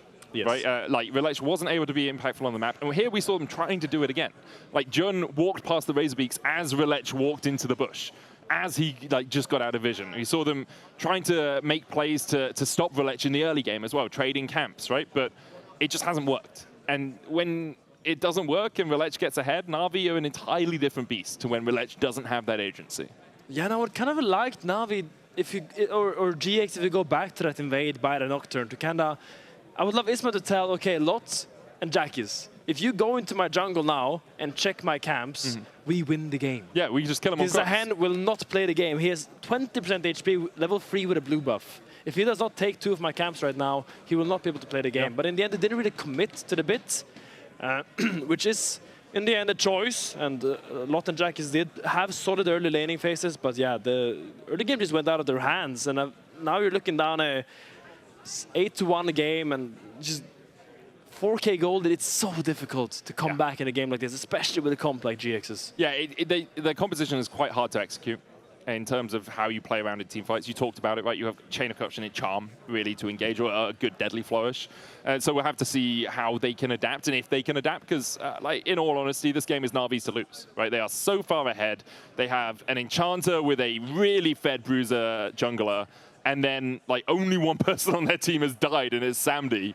And even then, it's like, how do you actually get onto him again, right? He has Cleanse, he has Flash, he has a Lulu. It's going to be really tough for GIANTX. Look, I want to see if he can base and get his Death Stance soon, because when Rhilech gets Death Stance, Thunder Sky, and Triforce this hand, and especially if he gets to level 16 later, he gets an extra armor pen from his old passive, it's going to be tough. Oh, Jackie's Actualize a second. Okay, this is a new build I have not really seen. Yeah, nor have I. Not super familiar with this. I do like it. Actualize did get buffed. It had its gold cost reduced. Yeah, so that was a little while ago. That was a hot while ago, yeah. But I guess it makes more sense with the Rod of Ages. You know, you got a bit more mana. Yeah. And so Actualizer, when you activate it, increases all the costs of your mana, cost of your spells. But mana cost of your spells, sorry, but then also increases the damage they do. Yes, it also increases your CDs by 30%. Paranoia.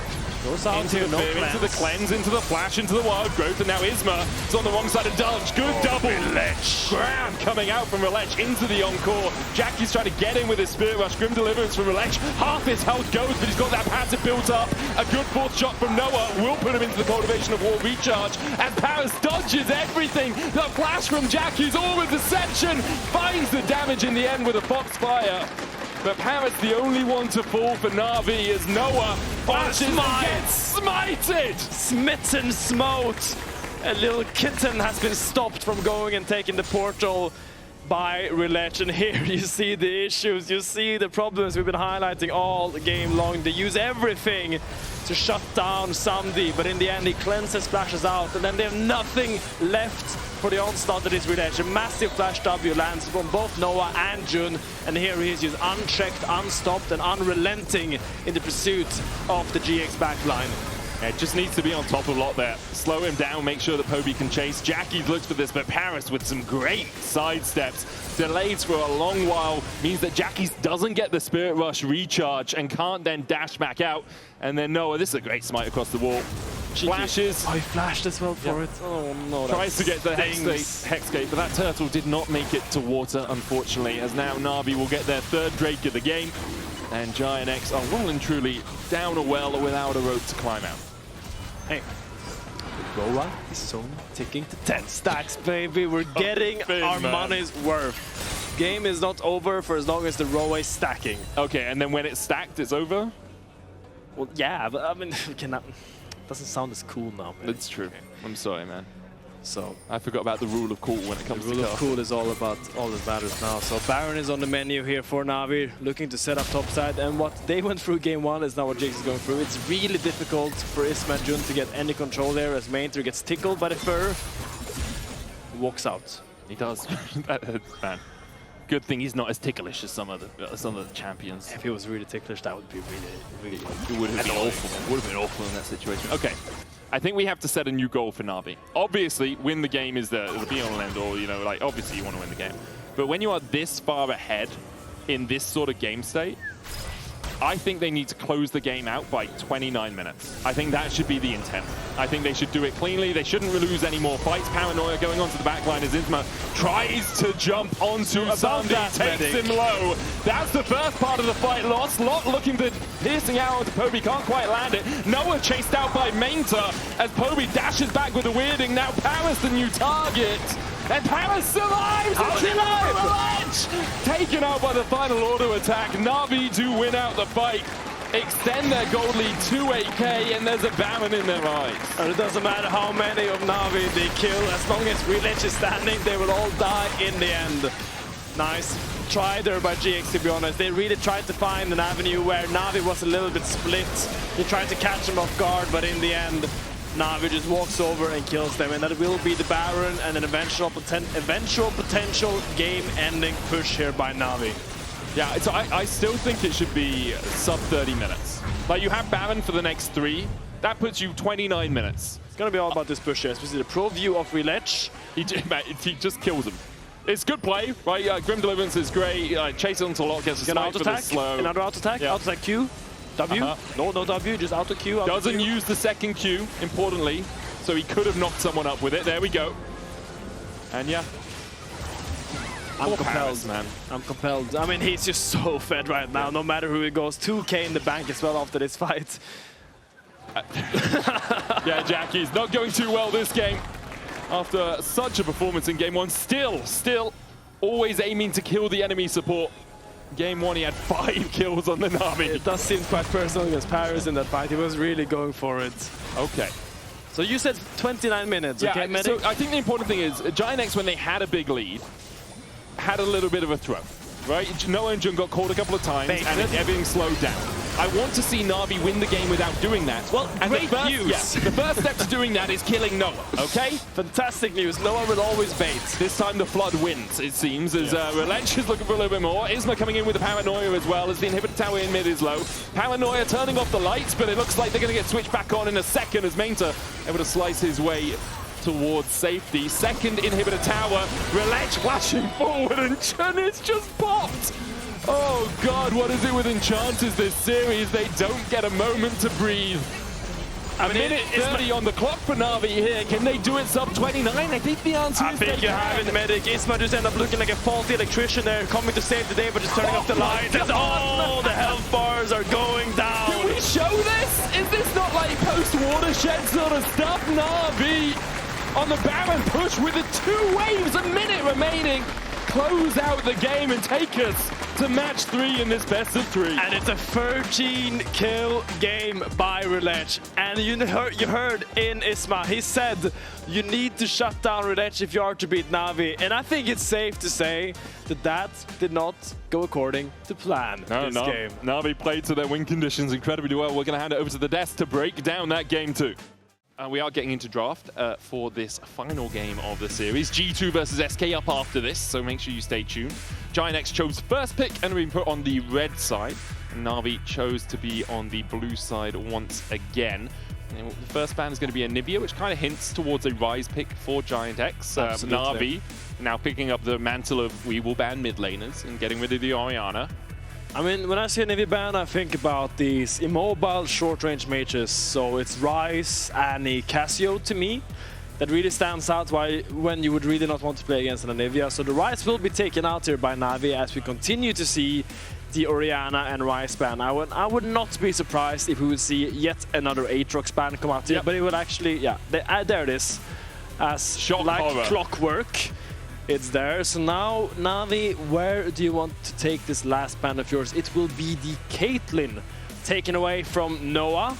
Something we've seen a lot from Kazi. You haven't seen it yet from Noah, but is really good. Caitlyn Karma, crazy strong pushing lane, right? Also, Bard is still up and available. That is true. That is true. Nice pairing. So it will be the Xin Shao lock-in for Isma, one of these skirmish junglers with a 98% presence in Fearless PB. So not too surprising that it will be the pick, but still a champion that I expect to see soon is Rumble, because it's usually a really high prio. But now we're in game 3.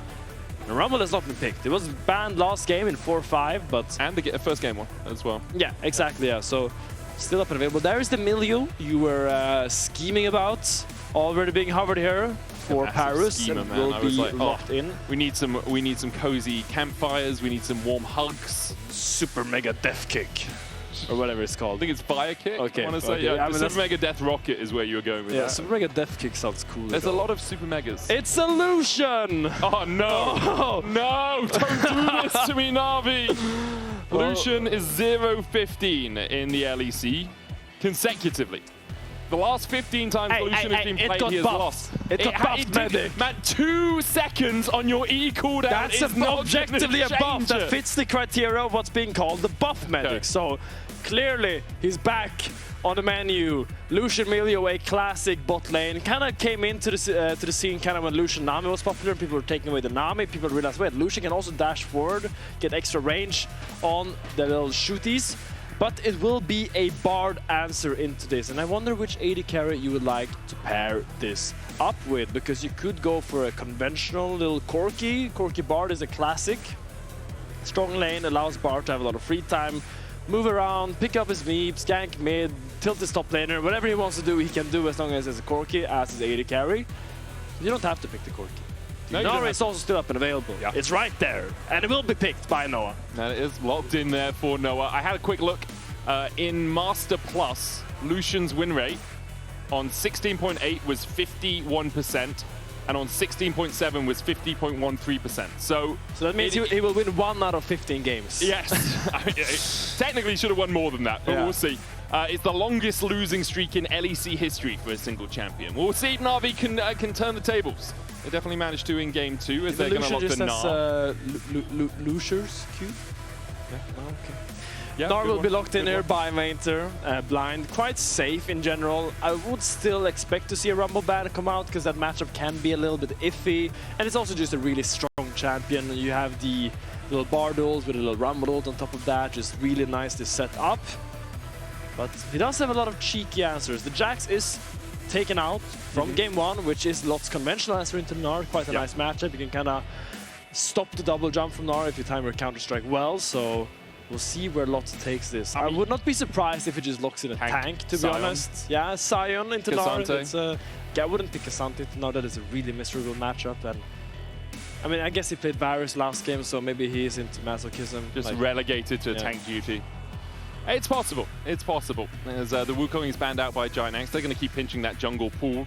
Things like the Mundo, we've seen Rhilech bring out, the Jarvan as well, possibilities. I'm compelled. I feel like Rhilech is dropping for a reason here, because you don't pick Gnar here usually. Usually you match jungle here. So if you're dropping your jungle here, you're looking for something. What could you be looking for? What does this composition I don't know why my mind thought Neferi. My mind immediately went Neferi as well. Okay. I was like, Neferi? Yeah, I mean, that's kind of what I thought. It's kind of Rhilech-esque. It's also kind of a Darkin, which seems to be his favorite. Along the Darkin He route. loves the Darkin line. He's just waiting for the little Darkin boys to play his Darkin lads. What would Neferi give you, and why are our brains going there? Gives you some dive threat onto the Yunara. It's not. I'm not thinking of fear anymore when I see the Victor. That doesn't seem like they want to do the same thing. Yeah. I'm thinking more of a beefy boy that can just kind of walk up here, because you have a lot of range in the Victor and the Lucian Milio. So you kind of want someone to play the bouncer, to make sure they can walk up. Mundo, he actually has the exact same form as a bouncer. I think he absolutely fits that role well. He has a nice little suit on. He has phones. He has a little microphone, and he has a overzealous nature sometimes. So on brand for there. As Silas is being hovered. I love the Silas. That might be a Silas top into NAR. Oh, it's true. It's a very good matchup. I'm not going to get too excited just yet, just because I love Silas into NAR. It's a really volatile, fun matchup with a lot of snowball potential. And my hopes are immediately crushed as we see, am I going to go Cassante or Sion here? We talked about NAR? the tankiness. Jace would be interesting because, as you said, like the range from Navi is there, so Jace kind of matches that with a little bit of poke of his own. Okay. And Lot has been allowed to play a little bit more inventive this series. Like, it's not just those tanks of old. We've seen the Varus, which didn't work. We saw the Jackson game 1, which is a staple for him, and there is the Jace locked in. Well, I'm very happy that I didn't go for the Sion or So it was banned in game 2. It was, because Rhilech has been on an absolute tear in solo queue on this champ. He is having a whale of a time. How does Graves autos work with Milio? Does he just shoot super long shotgun blasts? I that don't just think you go ever all want to over be the that place? far away. Okay, stop exciting us! And then picking Skarner. I was thinking about cool interactions with Milio and Graves, but now we get Skarner. Skarner does give the Impale over to the Silas, though, which will be nice for Silas when he can steal that away in team fights. Big up Silas. So, looking at these drafts. Hit me. I will not hit you, but I will talk a little bit about how they interact. So Silas really wants to play around the skirmishes. Silas will get pushed in by the Victor, and if Silas does not get the boys in his lane, he will just be really sad. So we'll want to see the Bard and the Xinqiao go to Silas' lane so he can E on to the Victor and create volatile fights, because Silas does not want to be in the mid lane, he wants to fight in the rivers. Yes. And top lane matchup is quite volatile early. We expect Jace to have push early, but the moment NAR gets Tabai, or sorry, plated steel caps, it's 2026 now, he can actually start fighting back. And it's all about NAR finding all-ins on the Mega Timer, because when NAR is mini, he's very squishy, not very fun to play. When NAR is Mega, Jace kind of gets blown up. So it's really telegraphed when NAR wants to play aggressive, so you expect Jace to kind of wait out that timing a little bit. So kind of come down to the bot lane. Lucian Milio against Yunara Bard. I think bot lane push is going to be absolutely instrumental, and I want to see what Rhilech and Isma can do in this early game, because it's all about setting up their laners. Isma needs to help Jackis be able to play aggressive, and Rhilech is on Skarner, and he wants to make sure Poby does not die to a gank, they do not dive Maynter, and the Lucian and Milio can play aggressive. So he's kind of like a little daycare teacher right now, just keeping his little kids in check in this early game. See if he can manage to do that. It's been a while since we've seen Rhilech on the Skarner. Last time he brought it out was EMEA Masters 2025, and he was still playing for BKR. He is relatively successful on it. Last 3 games he's played have been wins, unlike this Lucian. As we said, 15 losses in a row in the LEC. It's the longest losing streak ever for any champion in the LEC. Not the longest winning or losing streak, though. He's currently tied with Swain, who won 15 games in a row. Oh, surprising. Swain won 15 games in a row. Apparently, yes. Impressive, very nice win. So if Lucian loses this, it will be the longest win or loss streak of any champion pick in LEC history. And he's the GOAT of losing. I would love if we can see how the top matchup goes here early, if we can pan over there, because Lotus went for the electrocute, which makes you really, like, it really obliges you to play super aggressive and volatile every single time you have electrocute up. So you want to make sure you can chunk Maynter on these waves, hopefully jump in with melee Q, and then eventually, once you have a little bit more spells, just go for quick burst combos without having any ability to trade back. So you're gonna be tracking that. It's especially, I found, level 5 and you get a little more AD, that's when Jace really starts hurting into NAR. Some dashes in, barrier pops. Oh, stun goes out. Finally does get the stun. Noah looking for that cultivation of spirit passive built up. Rhilech on his way across here. Has that Ishtal's impact. Look at Rhilech is here already. He's going for a little free get the gank. Behind them. Oh, Noah puts the ward in too late. Rhilech is already here. Upheaval, flash, slam into the wall. And Rhilech finds first blood for Navi. It goes over to Sunday. And the Scorpion says, get over here, and just puts him into the wall as Parus wants to make sure he gets his base off, and he actually gets his topside camp. Isma is pathing down here, but he's gonna show up, but it won't be anything to do. I don't think he can deny this wave crash, and now Rhilech is gonna take his extra Ruby Crystal, walk up to the top lane, and now help his little Gnar. And as we said, he is just playing for his lanes. I love the creativity from him, just going for level 3 ganks. You don't see a lot of them right now because if they do not work out, can turn a little bit sour for the continuing 1.5 minutes for the junglers, but really big pickup there from Rhilech. Yeah, it's going to be behind on clear. You can see he's just finished his Wolves, now going over to Gromp and Blue, whereas Isma is currently finishing up his blue buff. There's a possibility of a double scuttle if Isma wants to run through that mid lane. Could even just look for the gank on Poby, try and burn the flash on the Victor, who, if he does have that flash burn, will start to struggle into the Silas because of the Abscond Abduct. Yeah, but the Silas is super low if you see the health bars on Maynter. Poby has full control in his mid lane matchup. So I don't think Isma wants to go close to there right now. Jack is just getting chunked on repeat here, being put under tower, and Poby still has quite a bit of mana to play with, so really nice laning by Poby is going to be quite ahead after this early laning phase. Parus also with good pathing, opens mid, even uses the fire kick to check if Isma's around the corner, and now Isma's getting chased out by Parus. Here. As you say, somebody on his way across, audacious charge forward by Isma, trying to be protected by Noah and Jun, and because of that, Rhilech, actually, he gave up his blue. He was doing his blue sprints across to, defend his Raptors. Yeah, he did not want to give up his Raptors. Now he's probably just going to do his Raptors golems, either sit behind his bot or he's going to base and go topside again, most likely.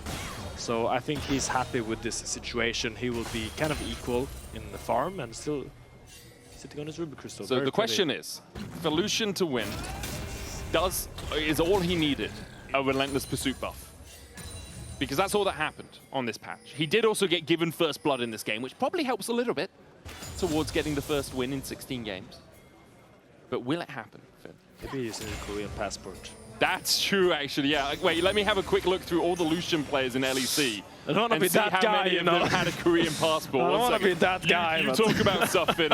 You're so right. Yeah, let's do a little passport check on all the Lucian losses now, as Lot will take a base now, probably come back with a serrated Dirk if he's lucky. Yeah, that's exactly it. So now these shock blasts will hurt as Jun gets a nice little binding, as Noah can't really trade back into the range here by Sunday, and so dash forward in a huge chunk onto Jun, will push him back, and now you have a wave stack here. You could look for a dive, or just a threat of a dive to make Isma stay here, but Jackis is looking for something on Rhilech here. He's trying to go deep into the jungle, but he doesn't really find it. Yeah, he doesn't get anything out of that. In the end, Rhilech able to smite away the blue. A couple of pings coming out as Jackis is across there. Noah's still healthy enough to stay underneath this tower.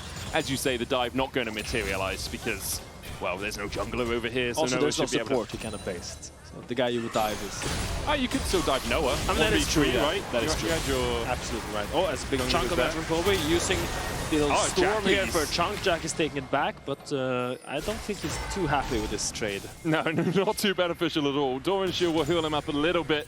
We'll be running the second wind in that lane as well, but not having the best of times on the Silas. Range into melee kind of always goes this way early doors. So as you can see, Jackie's continue to get chunked out. Uses a stolen ultimate to try and clear out the wave. Rhilech on his way across is spotted on the control ward. Jackie's gets the final minion, now can just back away. With the waves about to crash in mid, should be able to get back here in time. Yeah, so Skarner is kind of a champion, is on the rise a little bit. He did get a nice buff, I think one patch ago, where they reduced the Q cooldown and buffed the damage a little bit, so getting a little bit of his clear back and also a little bit of his team fight damage back. We have seen a few Skarner tops in solo queue, but mostly it is in the jungle role. We will see him probably going for the Heartsteel, which is the conventional build. It's now somebody wants to dash forward into Noah here. He just keeps dashing forward, heal coming out. Look how low Noah is already as the trades continue. Barrier for barrier exchange. Noah having to flash away, and Sunday finds his second of the game. Check his passport, Medi. What does his passport say? That's a Korean Lucian Milio. Look at the aggression he's showing here, constantly keeping Noah on the back foot, putting pressure after pressure, dashing forward, getting chunks that's now translating into kills, and a 1k goal lead onto this Lucian. Yeah, just pings forward, like Relentless Pursuit, light slinger, light slinger, light slinger. Just looks easy, doesn't it? When you already have a Sheen at this point, you are so far ahead in terms of damage. Flashes for the piercing light. As you say, beautiful. I will say, the Korean passport obviously helping out a little bit, but Noah, Samdi, and second cooldown buff there on Lucian. It's a big deal. It's actually a big deal. It's not a placebo buff. When they nerfed it last year, you need to speak closer to the mic. That was what made Lucian. This is so intimate. The Jackspektra has ganked my casting desk and is now standing right next to me. It's a big deal, the Lucian buff. Thank you. It's a big deal. 2 seconds. Massive. Apparently when they nerfed it last year, this is what caused him to stop winning.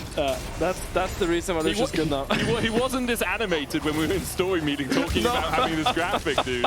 Apparently it's a huge deal. Well, I trust the AD carry. Yeah, I trust him as well. His Maynter is now in danger here. Jackie's with the ult into the wall, but double Denial back against the wall.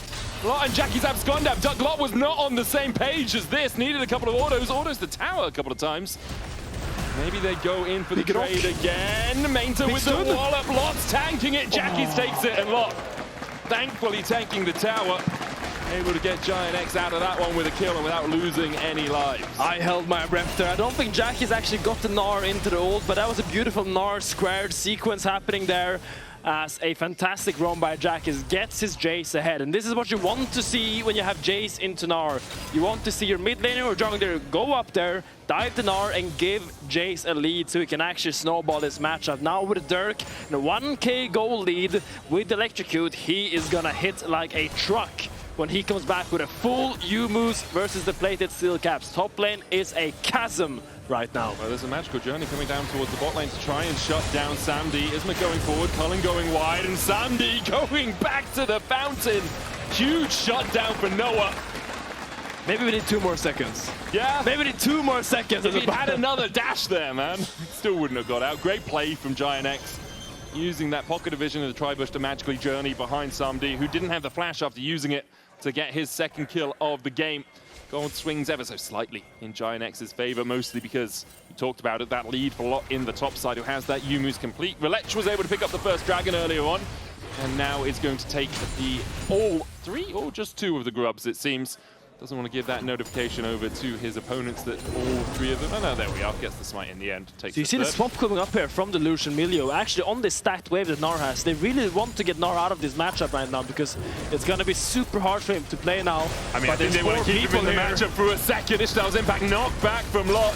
Dashes away, the Impale still finds him, and Isma realizes there is no help for Lot. Turn to stone as Samdi gets his 3rd of the game. And Maynter doesn't have TP now, so there will be a lot of plates on the bot side. And it's actually the bot lane is going to base and go back. So the bot lane just walked all the way top, dove their top laner, and then went back bot. Why does this not happen in my ranked games? Well, Samdi got 300 gold out of him, man. Samdi got paid. What is this luxury treatment for Maynter? Okay, so super nice, kind of getting him back into the game because laning with a plated steel caps against the full U-Moose will not be doable. So probably will get a Phage and maybe a Heartbound Axe or Sheen to kind of navigate this matchup a little bit better. Noah getting that last plate, nice enough for him. Means the gold lead shrinks to 760 odd, which is still a lot, you know, it's still... I can't believe their bot lane just walked all the way top, ganked, and then just based and gained Nard away. If it works, it works, so altruistic. It was a super nice play. I love the teamwork from Navi. I love the problem solving when the matchups look dire. Poby is still pushing in there with a nice 100 gold lead almost, I said, but it's actually 300 as Jax is going for the Rod of Ages right now. Again.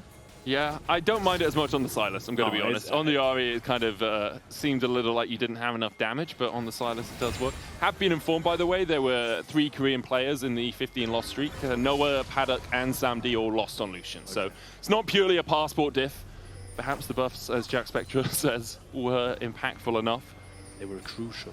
So now Samdi is pushing his way. You know? Lot is going to jump in here, get a big chunk on Maynter. That's going to hurt. Yeah, that is not nice for the mini Gnar. Took 2 tower shots though, so kind of not the worst trade when you look at it as a whole. Now Maynter will TP back. Lot's just going to reset. No? Oh, he uses the refillable. Yeah, there we are. Resets. Maynter doesn't even have to TP back. He can just clear this wave. Shock blast, shock blast, shock blast. Okay. He's going mega. So this is the mega time we were talking about. Actually now Maynter will get the wave push out here and be in a pretty good spot. This Lot doesn't have TP. Maynter will push this wave and then TP back and kind of lane lock Lot. It's gonna be a bit awkward for this Jace now. Taking those 2 tower shots really doesn't... They're gonna die? Favors. This is a 2v2 dive. Noah has the barrier. Samdi looking for Jun, tries to get behind him. Breath of Life comes out from Parus and death comes to Jun. As Noah now underneath the tower, he's going to try and trade back, but Parus can't do it because Parus tanks it perfectly. NAVI with a 2v2 double in the bot side. That's aura. That's pure aura, just diving bot 2v2. Let's take another look at this. They see Jun so far away from the tower, knowing they can dash on him without actually being in danger from the tower. Flash is out there, gets the last hit, and look this. they are just like, okay, Noah, you have ult ticking. Noah does end up dodging the piercing knight here super well, but because Parus is tanking, does not end up mattering with a little shield, the little warm hugs there, keeping him safe. Really nice play all round from Navi's bot lane. 2,000 gold now, the lead for SumD. An Ardent Sensor complete on Parus as well, just to buff up that AD carry as much as possible. GIANTX realizing perhaps we need to find a way to play through someone else. They were playing through Lot before, but now Lot's in a 1v3 in the top lane. What can this guy do? They do this again! I think they're just playing for the tower. Keep Lot pinned down as much as possible. Poor Lot, man. Actually, this sucks. When your bot lane shows up in your lane and just takes over and you see the wave just dying minion by minion, it's a really, really sad feeling. You didn't have the same feeling when he was playing Varus top. Why is this range top any different? It's Varus top, okay? Let's not compare potatoes and tomatoes, okay? That's a different thing. But they rhyme! Can't we compare them, Finn? Let's see, Maynter is gonna take the base around the bot. This bot tower will slowly fall. Really, really slowly. I don't think he's gonna end up getting it. Yeah, somebody's gonna push up top here. Because of the grubs, the trade is super nice. That's, I think, that's why they did it as well. When you have the grubs, actually that rotation, you make up for the time lost by moving all the way top by just hitting the tower a lot faster. So nice play by Navi, keeping their Gnar safe. Once he gets the Triforce, he will be a lot more individually fine. Yeah, self-sufficient. Self-sufficient is a fantastic word that I was looking for. Feeling quite fine. But now he will push out bots here as Yunara is taking a base. But it looks like these lane assignments will be kept. So is this what you expect? Like you talked about the lane assignments, you can see actually SumD working his way down towards the bottom lane. If you're Navi, how do you continue to extend this lead now that the Lucian doesn't just have a lane he can sprint into and win 2v2s? I love how Navi is actually using the grubs for once, because most of the time we see teams actually get grubs, so don't really play around it. Now they're just making the map really small, but just playing on 2 lanes constantly and just pushing, forcing them to kind of respond. And you see, they are playing, GX is playing on 3 lanes right now, and sure, Jace is hitting this tower, but because Navi went all the way here with everyone, they are just hitting them way faster due to the grubs, and the trade is gonna be favorable for them. Sure, they're dropping 1 or 2 waves on top, but the money and vision they're getting in response is just more worth it. Yeah, they've taken 2 towers and not actually dropped the tower for it. Isma and Jun looking to see if Parus and SumD overstep, but Rhilech is here to cover once again. It's Jackie's and not Noah here for the fight, as Rhilech doesn't find anything more out of that play. GIANTX were able to take a Drake for themselves, so they've slowed that Soul win condition, but overall, a really solid start to this game for Navi. So far this series, it's been the team that gets ahead that tends to win. In fact, that does win.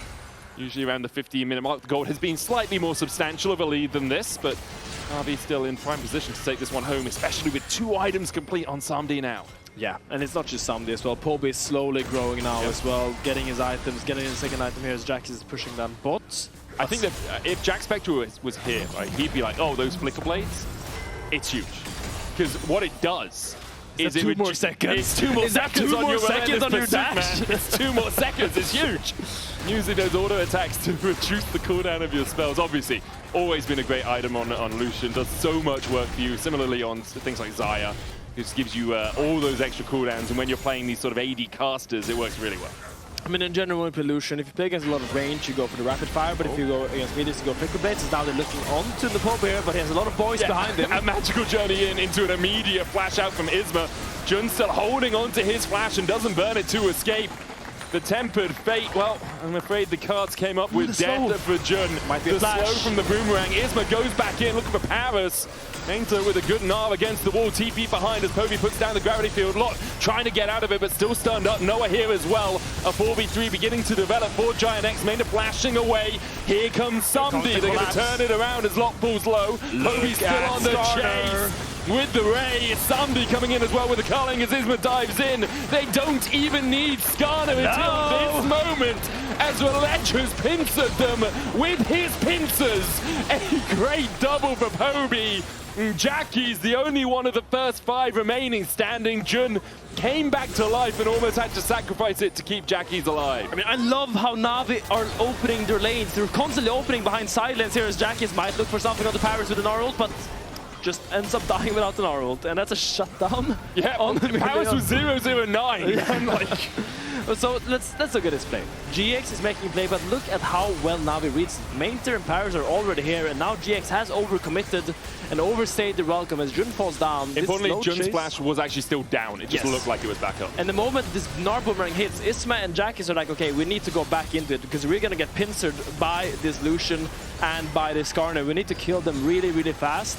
But Maynter baited out, flashes the chain there from Silence, and now Samdi is here, and the Skarner is behind them, and it's just so difficult for GX to get out. You are dead here. No matter how you play, no matter how you twist and turn, it will end in your death. Yeah, not really much that GX could do.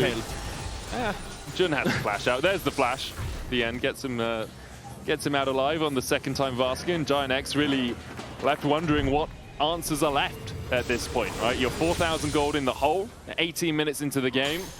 You've tried to delay, tried to slow things down, and perhaps we're seeing Navi taking this series, going to 4-1, relegating GIANTX to 4-1 themselves. Parus caught out with the Tempered Fate, Cullen coming in from the side as well, and you can see you catch the support, but no one goes in. Crescent Guard used as exactly that, purely a guard, nothing aggressive about it. They want more here. No, they don't want more. It's just gonna be the Dragon here picked up by Navi. Second Dragon for them this game. We'll use TP down there by Gnar, but I think they'll just adjust to lane assignments here. You'll see Poby base and pick up top, while Maynter now takes over bot lane, and it's quite a simple game from here on for Navi, as long as nothing extracurricular happens. Yep, they've gone to school so far. Yeah. Been handing in their assignments on time. It's a 4.0 GPA. Playing some solo. 3.8, we'll say. You go to school with a GPA system, or were you grades? Like letters or numbers? We had A, B, C, D, E, F. Oh, interesting. Yes. I had that and the GPA. Well, that's just overly complicated. Yeah, I know. But then it's like, the GPA is like an evaluation of all of them together. Sure, we had something similar. Yeah. I'm a league pro. Oh, yeah. I went to the school of the league, man. We're trained by Rise. That book, you know, it's got some good lessons in it. All the books I read, amplified tones. Only test I take, test of spirit. Yeah. It's Alawi, by the way. You probably knew that actually as a top laner. I'm one of the only Alawi players actually. I used to You really try to make it, man. I really tried to make that work into Renekton. I had one game where I played Laure into Renekton, and I solo killed the Renekton. But then like I pressed tab and I realized they have Senna and Azir, and every single team when I'm walking up and they're just hitting me, and I'm like, okay, maybe Laure is not too suited for competitive play. Wasn't there a thing with the top lane changes with the walls being a little further away? Actually makes it really hard for your tentacles to spawn in good locations? Yes, but they buffed the range of oh, did they? so they kind of gave it some solace. It shows how little get the it's same played. Oh, Camille? Yeah, because she's actually quite tricky to land the hook shots on. Yeah, but if they buff the range for hookshot, Camille would be absolutely broken. Right, let's be honest. We're already seeing it back in the jungle. Let's give them some ideas. I don't think they need them, man. We're seeing some big changes coming up in 26.9. Sure, happening in a couple of weeks' time as Navi is seeing some big changes towards the top of the table as well. As they look to make their advance to 4-1, would tie them up with GIANTX, would actually put them second in the standing after 5 series, only behind Vitality, who have played 6 games, or 6 series overall. And this does seem like the first real test for GIANTX this split, because they haven't really been tested by the lower teams, but now Navi really showing and highlighting some of the flaws in their gameplay really, really well. I think especially drafting these strong bot lanes, that early level free gank by Rhilech really setting the tone of this game, that is just destroy this Yunara Bard. Because Yunara without that Lulu isn't quite as safe as she usually is, and people when they play a lot of Yunara Lulu, they get used to having the Lulu behind them. They get used to being able to push the advantage forward a little bit more, but now you have to play a little bit more safe as Rhilech gets stunned by Jun and takes a huge chunk of damage. It's also how do you play safe, man? Cosmic Binding has landed in a lot of the dives, and it's just like, okay, we'll use Breath of Life, cool. Yeah. Where's your next bit of CC? You're going to Tempered Fate us? Good luck, we have a Lucian who can just dash at 2-second less cooldown. Yeah. Speaking of Lucian, he looks quite strong. 3 items now, Flicker Blades, Essence Reaver and Infinity Edge. No matter who he dashes on, it's gonna be very painful for them as Rhilech has found Jun, but he's gonna portal out. So I want to see how you snowball with this, because the conventional Lucian gameplay pattern is just push mid, and if your mid is contested, cool them. Yeah. Shoot them with your cooling, and then get a chunk, and then translate that chunk into an objective. So he will be continuing to push this mid wave, and I want to see where they transition this later, because right now the topside river is quite dark for Navi, so Probably have to retake that before they actually make any real play. So here will be a little fish here by Rhilech and Parus. It's good to see NAVI as well winning in a way that isn't reliant on Rhilech getting like really ahead on a Bruiser, on an Aatrox or a Zehen or something, right? Rhilech has been, obviously the level 3 gank was amazing as Parus almost caught out with that Tempered Fate. Rhilech now the target of Isma. Culling not really doing as much damage as somebody would like, but they begin to turn it around. It's going to be a mega Impale coming out as Rhilech pulls back. Jackie's into the middle of the team. He's going to try and block it out. Maynter looking for that Gnar on the backline, can't find it, but Poby now on a killing spree as his enemy mid laner has fallen. And NAVI, again, it's GIANTX pulling the trigger, and NAVI turning the barrel of the gun right back at them. They find another kill. You saw Jackie's fought there. He was like, okay, we're going.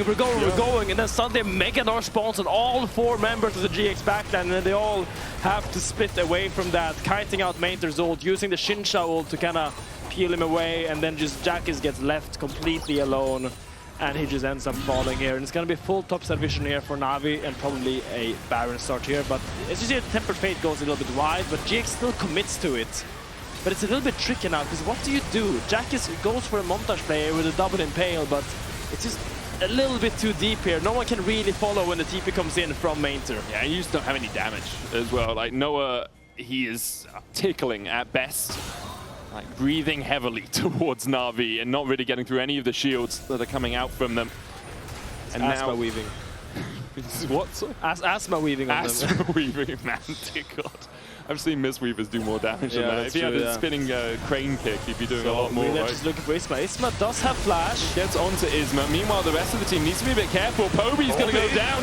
He gets the Seeker's Arm Guard off just in time and then manages to escape. Poby walks out of it, but now they don't have their mid laner. Rhilech with an impale back. Maynter trying to keep people at bay. Lot's going to take one. Noah falls for it, but the 80 carries on the floor. The chase continues as Rhilech across the wall with the upheaval, looking for a little bit more cosmic binding. Maynter with a good jump out. And this shows exactly why this Skarner is so important for the NAVI comp. I will hold my breath as maybe we have a Dragon start here. The fight might not be over just yet. Yeah, Isma, wind becomes lightning to pull the Dragon out.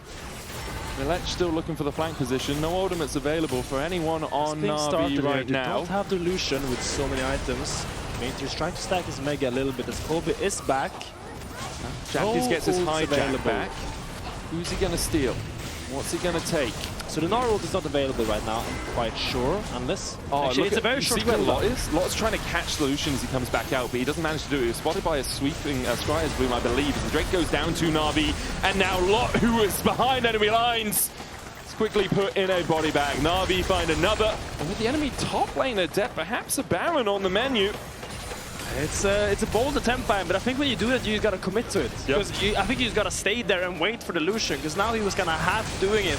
He was camping for the Lucian, and it was like, oh, we're getting off Dragon, oh, I kind of gotta get back. And then you actually just run into the enemy team as they're retreating from Dragon, so... A little bit of a head scratch now as NAVI will look to take the Dragon Baron, and I don't think Shinsha will be there to steal it.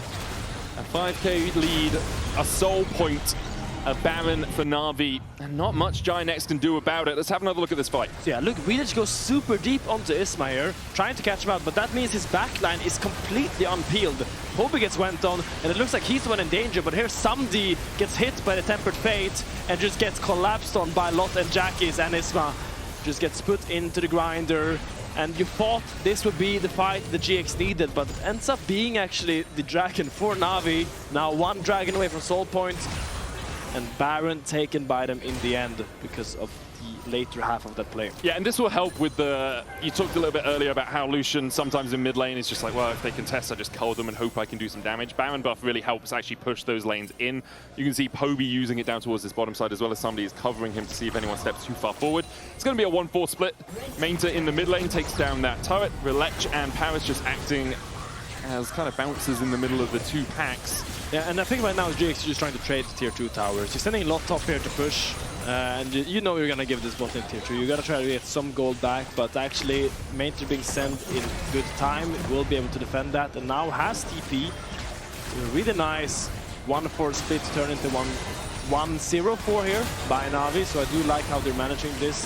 The storm will be taken by Jackie to kind of clear the wave, but I do think this tower will fall I cannot slowly speak fall. Slowly fall. Yeah, That's what I said. Slowly fall. Well, you got marbles in your mouth right now. Too many marbles. As you say, yeah, it's just going to slowly fall. Cannon waves coming in, just chipping away at the tower. GIANTX low on range as well themselves. Like, you know, not the longest. Silas obviously not. Really on Lot, trying to hit it with an accelerated shock blast, but that is going to be the turret falling after these last 2 minions are cleared out. Yes. Lot and Isma are looking for top. I don't think he's in any danger right now. Look, he has depleted steel caps and the Warden's mail. He's very tanky. I do not think the Xin Shao and the Jace will prove any danger, especially considering the fact that Jace has no armor penetration just yet. So we'll just be the inhibitor taken here by NAVI, and now we're gonna see them shift all the pressure into this top side. So the red buff will probably not be theirs, but they're gonna push mid and then try to siege this top lane tier 2. TB is coming out as well. They only have one wave really to play on. 40 seconds means that this next wave is their final push wave of Baron. And we'll see what they can do. Looks like Poby and Rhilech are going to team up in mid. Samdi, was he taking away a Gromp or a blue buff there? He wasn't taking the blue. He's going to pass towards the top side. Didn't take the Gromp either. Maybe the Wolves. I don't think you need Baron buffer to take this tower right now. I think you I can don't think so either, up there but and just throw out the cooling. An inhibitor push, I think you might need it. Yeah, inhibitor might be tricky. Will most likely be full wards, then base, set up dragon, the standard gist. So will be the tower falling, will be the base by Maynter. He's gonna go bot against the silence. I love how cleanly NAVI is playing, by the way. They are taking all the necessary steps. They're not skipping any step, not giving any avenues for a bard to find a tempered fate on someone. Okay, but that's the only thing. Yeah, right. There's only a tempered fate that you need to be aware of. Exactly. Yeah, and importantly for the Lucian or Silas flank. Yeah, or Silas flank. But his Lucian, I don't know if you know this, his relentless pursuit was actually buffed on this patch. Wait, what, really? Yeah, they took the cooldown down by 2 seconds. That's huge. It's massive. And so if a tempered fate comes out within that 2-second margin, you used to not have relentless pursuit, and now you have that dash. So massive, you know. I will just say that we are at the precipice of a Lucian win right now in the LEC after a 0-15 loss streak. Lucian is slowly marching towards victory for the first time. Man, it's almost been 15 games. It's almost been a whole year. It's been a whole year since Lucian has won a game. It was the 2nd of June last year. KC beat Fnatic. The list playing the Lucian. Now we are witnessing history right here in front of our very eyes as Lucian is setting up for the soul point. Probably will be an easy secure for them as it's spawning in 20 seconds, and I don't think anyone in GX can face check all this vision that NAVI is sitting on. You see Isma's looking for a side angle, but he's being marked by Maynter. Noah stepping up on his mid wave, but this mid wave does not really matter. If you just want to sit in the river to start it as the cooling comes out on Noah. Yeah, just looking for chip damage. You Yeah, get Noah down to half HP or something, it's huge right at the start of a fight like this. Jackie's trying to step forward, Rhilech coming in as well as Isma dives forward. That's not the best time to go in. Gnar stolen away from Jackie's, but can't land the abscond. Duck pulled back with the impale. There's a good Gnar on the back line, but Samdi will fall first. Poby, though, with Maynter, jumps onto GIANTX's backline themselves. A great Gnar into Poby, just ripping through them all. And with Inishtal's impact, Rhilech's impact will be felt. The Mikhail's no crucible to save you.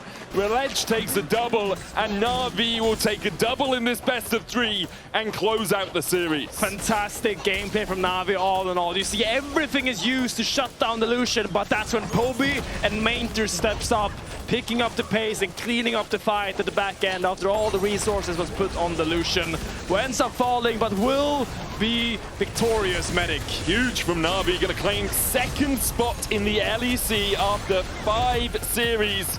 We'll see if they can maintain it over the next few weeks, but what a start for the second half of their split. Huge from NAVI. Disappointment, I think, for GIANTX. Absolutely, and this is the first roadblock in GIANTX's journey this spring, so we want to see how they bounce back from this, because their schedule is not easy coming up. Yeah. But I really want to highlight how well and cleanly NAVI navigated these mid-games. The fact that they were shifting so well, opening on the sidelines where GX was trying to make a play, and just always having the foresight of being at the place where the play was taking place. Yeah, really nice stuff all around from NAVI. You can vote for one of the Kia player of the series. Vote Maynter, Rhilech or Samdi are your options. I think a lot of people's eyes will be on Samdi. because, you know, he was really good. Even He on the was Ezreal amazing. game, he was really good. Rhilech had a great Zehen, A stellar great game as starter. well. I mean, I think it's between Rhilech and Samdi to me, but to me, the standout was the team play of NAVI. Yeah. The fact that they are just so disciplined on the map, and I just want to highlight it, the growth of this team. This is not something you usually see from a rookie team.